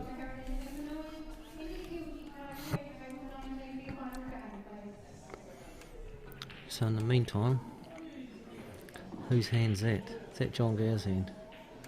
Yeah, it is. He's on the black. Double. Oh no, he won't be happy. Where's the white going? Keep going, white. Oh, can we have the high view? Yeah, that's not going in, fellas, peoples, men and women. So he got extremely lucky, John, there. If I was Muzz, I'd put just skim off the edge of this and leave the white right on the top cush. And give John a real hard black, and he didn't do that. He's given John an easy black, and even worse, he's given John the angle to get the white to the left hand side of the table after he pots the black, in case he misses. John should get this.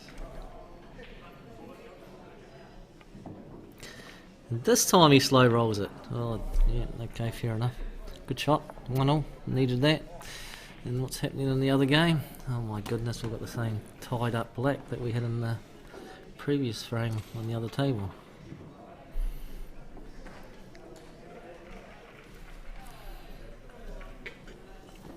So Tom's from Ashburton, so good on him from coming up. There's a few from the coast as well coming and playing in this. Actually more than a few, they've got quite a lot playing in this.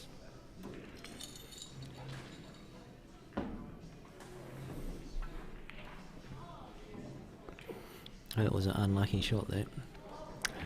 He was going for the plant too, and he nearly nailed it. But this isn't easy. Be interesting to see what he does. I mean, he probably doesn't need to touch the 9, just come off the back cush, or come off the edge of the 14, and put that closer. He's going to put that closer to the 9. Yeah, that's not bad, because he's basically going to get a free ball unless Tom leaves the white ball right down on this bottom cushion, which is virtually impossible from where he is. Tom really needs to pop both balls here and then do something fancy with the black. I'm not sure what he'd do, but get rid of these two first, give yourself a chance. Hasn't, so that's a free ball. He might put him back in here. There's no real advantage for Nick. If he puts them back in, that will be a combo, and then if he puts them back in again, that will be a multi-combo. So I think all you need here is a combo anyway. That once you get a combo for that, you can put the white ball right behind the 14 and the game will be over. It's a pretty good shot by Tom. And he might be able to do what I said, get that white ball to the bottom cushion here, and then I don't think it's a free ball. Of course, if he gives a free ball away now, Tom, then it's still a combo. So you're allowed to. It's irrelevant whether you have 4 or 5 shots and then give him another free ball. It doesn't have to be directly after the first one. A lot of people get tripped up with that, and that's a free ball. So that's not good. Don't think Nick thought too much about that, because if Tom can hit that black flush, which it looks like he can, the 9's going in and the black's getting replaced with that, it's the end of the game. Oh my goodness. Nick's very lucky here. Now, don't take the 9. Spring the, I suppose, the cut on the 14 I would have taken. That's probably why. Yeah, it's not pretty. So they're both trying their hardest to give each other the frame here.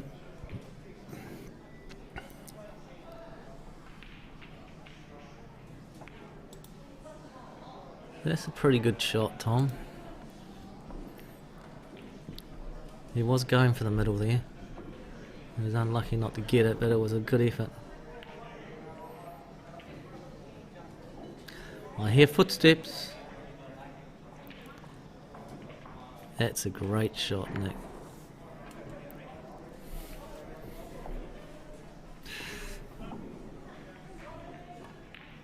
And that's even better. Watch out for the white. No, it's all good. Good finish. The frame probably didn't justify a finish like that. That was a really good finish. So Nick takes the first frame, and that's this is a match Nick has to win to qualify. And I think Nick has to rely on... I think he might have to rely on John to lose to get through. No, he doesn't. Nick just has to win. Because if Nick wins this, he goes ahead of Tom. And it's just going to be interesting. Whoever loses these 2 matches side by side, one of them is not going to qualify.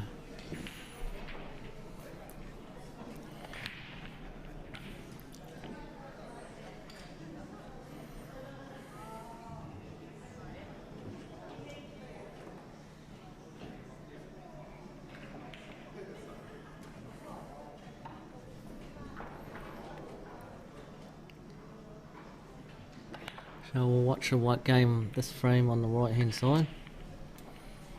There's 1-1 in that match. John's on the little one.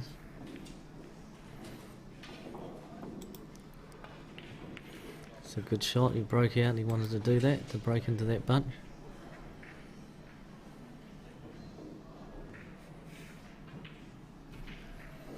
Has Paul arrived in the car park? What? Oh, Santa, you mean? What? Which Paul? The Paul beside me or Paul Morris? I don't know what you mean, Jason. Do you know what he means? No, but anyway, Paul was laughing.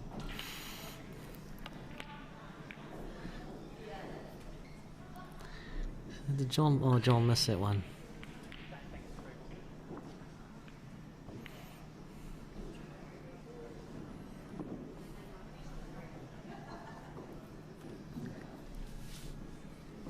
Oh, unless you were saying it when I said someone's walking up the stairs. Maybe that's what you're getting at. I don't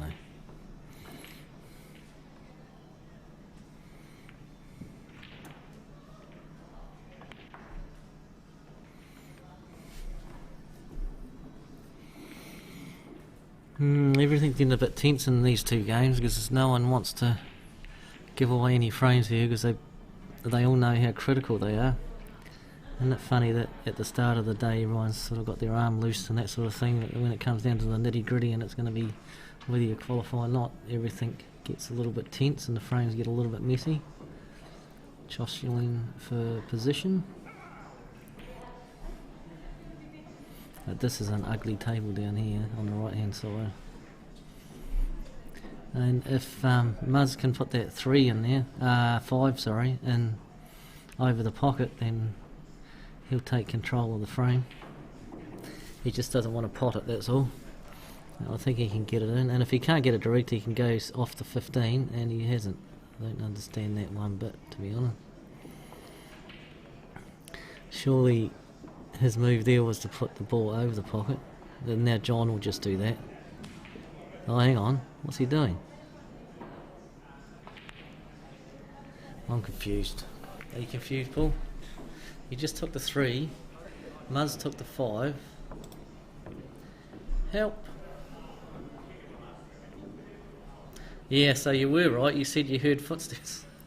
That's not very nice. If he was going to come in, he'd come in on a sleigh. So it's definitely not Paul Morris. Not even in the country. So. No, he's not even in the country, so yeah. I couldn't understand what happened there, but anyway. So maybe he did have a free ball, and that's what he did by pushing the 5 dead, Muzz.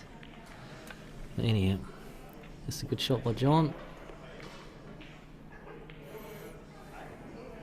And he's angry.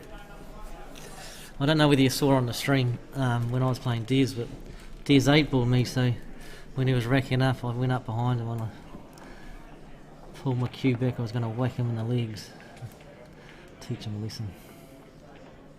But I pulled back and I didn't follow through, so that was all good. So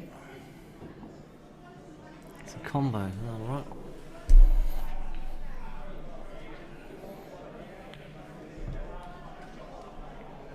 If he gets this, Muzz, he should get this frame. Uh-oh. It's not bad though, because he played pot and safe there. John hasn't got a shot apart from the cross double on the 5, which is a difficult shot, but he'll go for it. Unless he goes underneath the 13, he might do that. Quite like that shot under the 13 ball. No, oh, he went a triple. Yeah, that was risky. You can see the gap where the 13 ball was there. If John had played that 5 into that gap, it would have hit the cush, come off the cushion, hit the 13, and then the 5 would have travelled and probably held that pocket that the 13 just went into. I quite like those shots. There's Muzz on the 9, he is on the 9.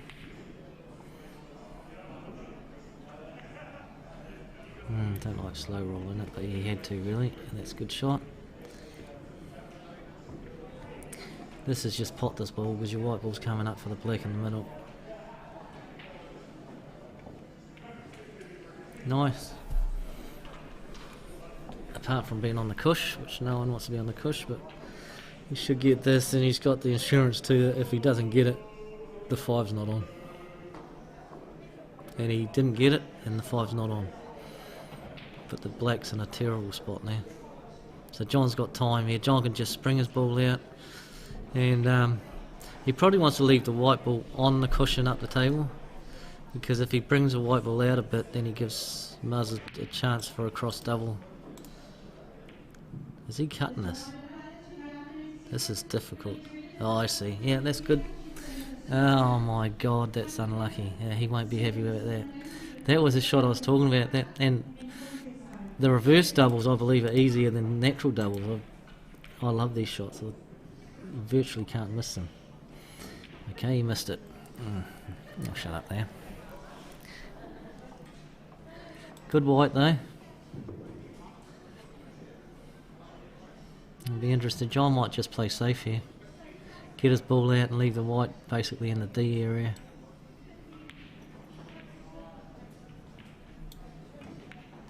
Yeah, that's what he's done. He's gone a bit far really. Oh, I see the method to the madness. That was a good idea. He was playing to get that 5 exactly where it was, but a little bit further over so that that black's not on.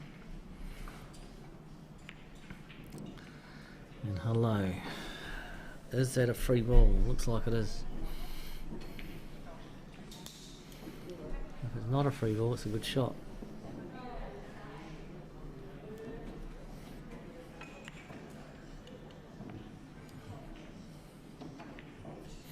Okay, while that's happening on the other table, we've got Tom on the black to make it 1-1. It's quite close to the white. It's a good shot. Oh yes, well played, 1-1 there. So this is really tight, this section, and the scores in these games are really tight too.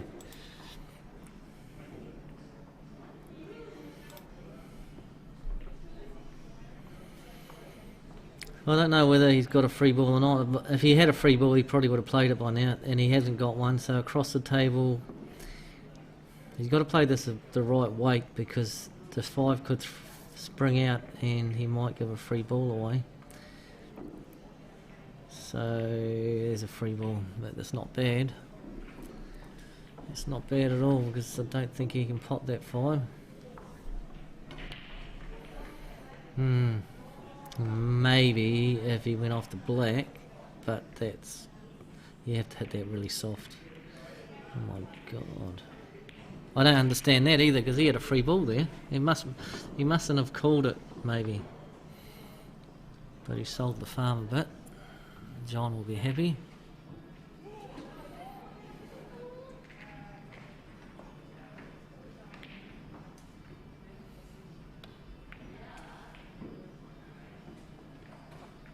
John's got the black.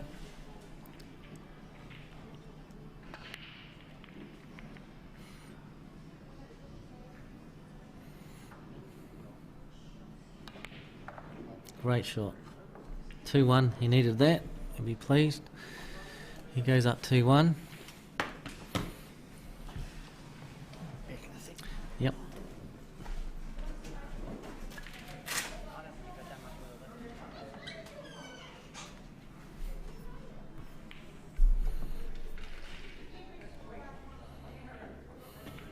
So in the other game, Tom looks like he's on bigs, or gonna take bigs.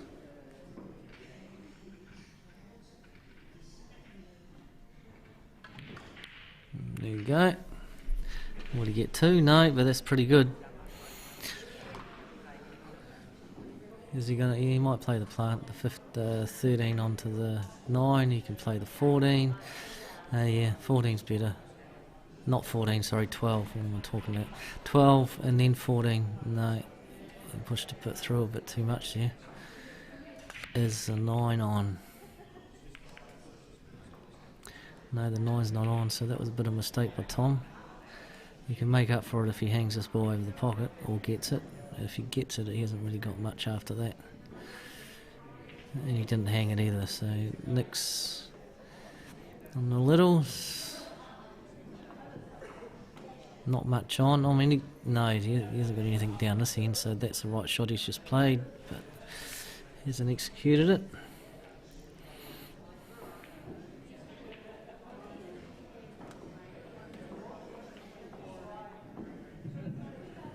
I don't know if I was Tom, I wouldn't be taking that just now, because he's got to get all the way back for these balls down here, which is a difficult shot, and there you go.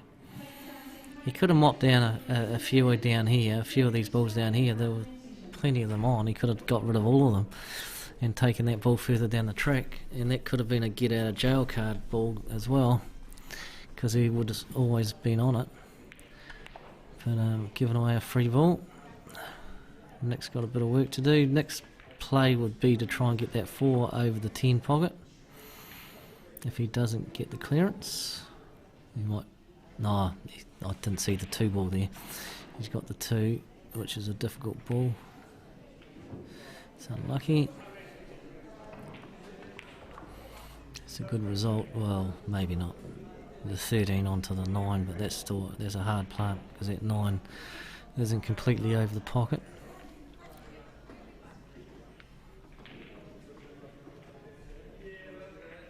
He's going for it now. No, that was tough. Now Nick should be putting this 4 down the rail and holding that pocket. He doesn't. I don't think he wants to pot it. Give himself some assurance, and then he can work on that 2 ball. Good shot. Pushed the black over. Didn't want to get that too close to the pocket. And we've got Paul Shivers come back in. I was hoping it was a special guest, but I think I've been stood up. Which is okay. Their time will come. No, he'll still come. Adam Lilly is the one, everyone. So if you want Adam Lilly on the stream, message him and tell him to get up here.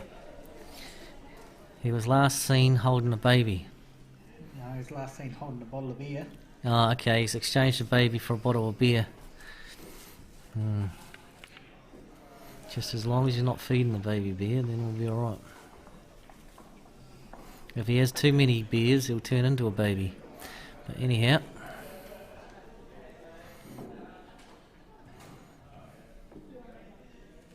I asked him, I said, are you coming on? He said, yeah. I said, how many beers you had? He said, 1. So that's probably why he's not up here yet. Get a couple more under his belt. Then it won't be so bad when I take the mickey out of him.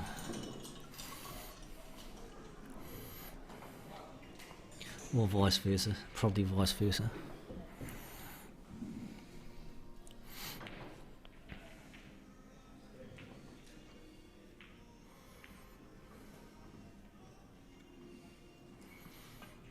John's got a bit of work to do here.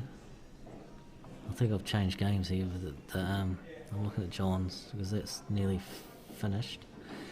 If John gets this frame, I mean all John's balls are there. And knowing John, he'll probably clear this. He's quite clinical in this sort of situation. He generally will put them away.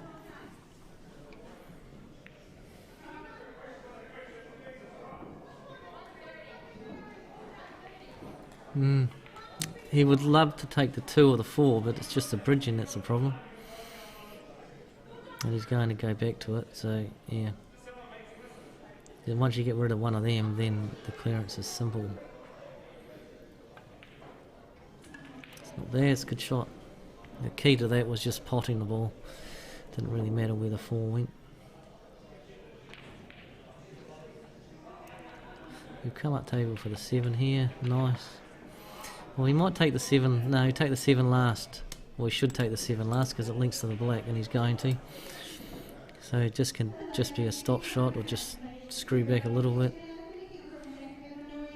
Maybe he's off angle. He's going forward, is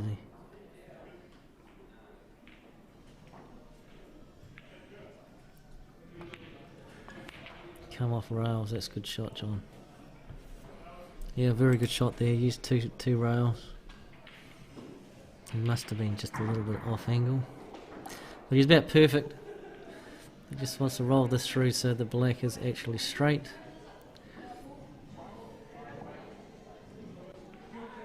And that's not straight, but it will do. And this is for John Gear to qualify and to win the match.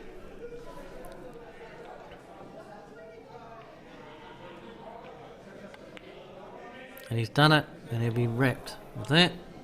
3-1 to John, so John's through. And then we come over to Nick and Tom. And can we go back to the scores, please, in this section?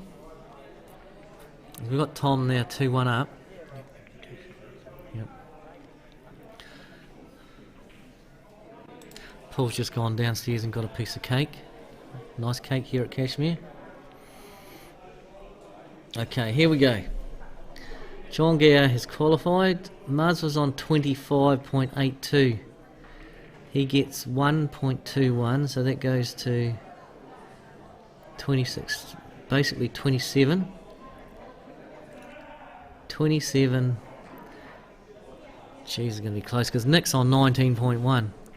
So if Nick was to win, Nick has to come back and win 3-2. I don't know whether 8.1 is going to be enough.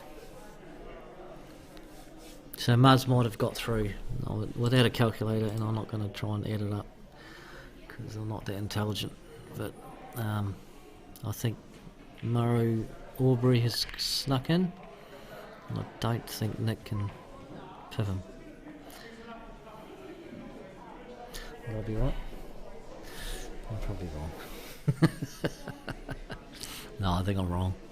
If Nick comes back and wins this match, I think he does pip him. So I don't know whether there'll be any more games on now because they're probably all out. We just have. Oh no, they're not. We've got Leo Tafu and Paul Blackwood still to play. All the ladies out. Yep. So we might get another string game. Okay, there's a whole section of ladies still to play. A whole round, sorry. In section 2. So in the ladies, there's 3 sections that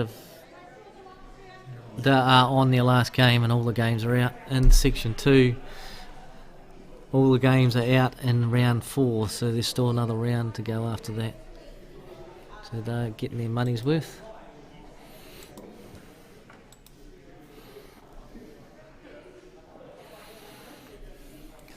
Nick needs to win this, as I said, and I think he may qualify if he wins it. Don't hold me to that. And that wasn't me, that was Paul, the dirty hooer.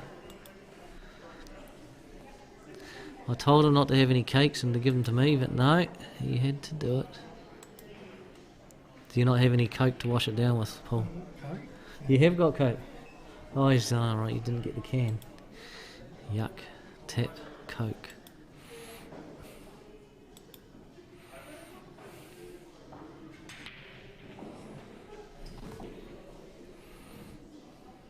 So Tom's on bigs. He might cannon into the 13th, no.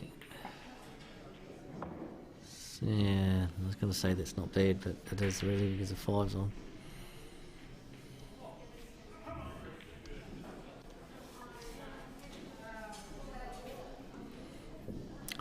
Good result that.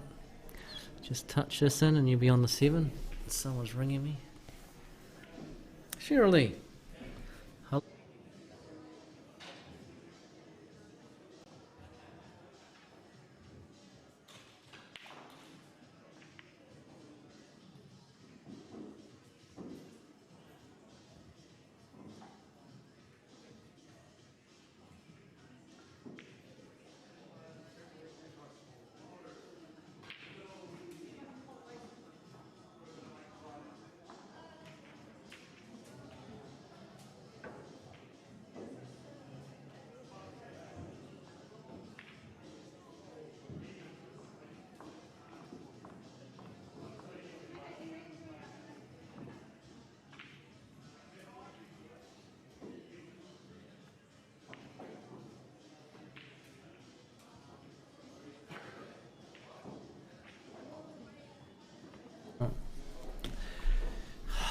Goodness gracious me, people. False allegations. We've got Keygate today here at Cashmere Club. And morning section's for Daryl. Morning section. For the day, for the morning sections, yeah.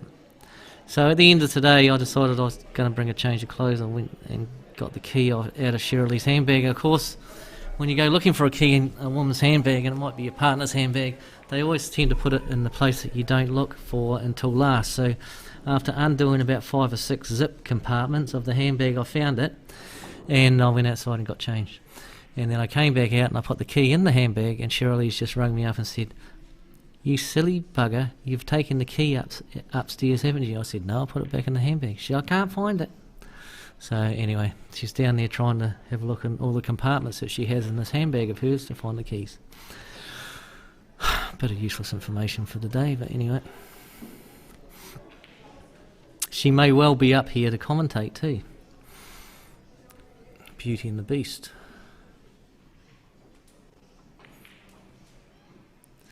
So Tom is a good, this will be, if he gets this right and pushes the white ball forward a bit, probably about a couple inches, yes, now, he didn't pop the ball. If he had got that in, he would have been able to screw back from the 13 and hit that black, free the black up. So I was unlucky he didn't pot it. Would have liked to have seen him have a go at that. Nick's just hanging the ball, that's not bad. Nick doesn't want to touch the 6 because it's helping Tom. And Tom wants that 6 gone. But I mean, if Tom hits that 6 out and he doesn't pot his ball, then all Nick's balls are there.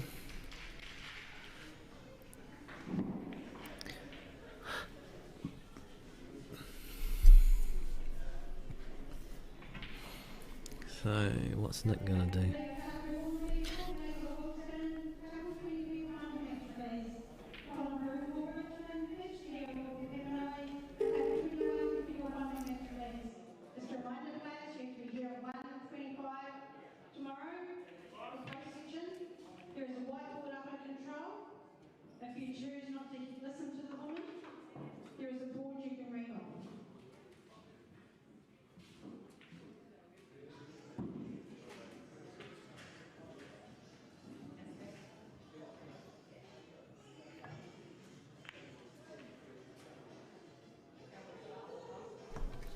Okay, people. Right, the saga continues. Have you seen the Star Wars episodes? They just keep making movies over and over again. Well, I've got another part to this handbag saga. I just rang Shirley because I'm a concerning partner to make sure that she found the key and everything is all good. Her words to me were, "They are not here. I've looked everywhere. You must have them." "What have you done with them, John?" I said, "I put them in your handbag." "No, they're not here. They're not here." "I'll come down, Shirley." So I'm getting out of my seat, about ready to hold hand the controls to pull, and then she says, "Hang on a minute, I found them." There you go. That's a man's world for you, people. Anyway, useless information. But she's found the key, so everything's good in the land of Shirley and John. Right, so get back to the pool, and that's what we're here for. Nick, yeah, okay, he's got to get this. He's got to get this clearance because Tom's put his 12 over the pocket, and that's a very good shot, Nick. That's the best shot of the match, that one, because he's held nicely for the 6. And oh, okay, just touch it. Oh no! See, he was just concerned about holding the white ball there, and he compromised the pot a bit. He tried to cheat the pocket. I thought the shot would have been to put some bottom on it and come off the top cushion, come out. But it's still not over. But if Tom can get good position on the black here, he will take the match, and that's not the greatest, but he's given himself a shot on the black. Got to get it because Nick's ball's right over the pocket, and he's also got to make sure he doesn't follow the white ball through and knock that 6 off when the white comes off the top rail. Yeah, he put some side on that. That was a good shot. Do a quick reset of the Yep. screen, We're going to reset the stream. and then we're going to ladies match. And then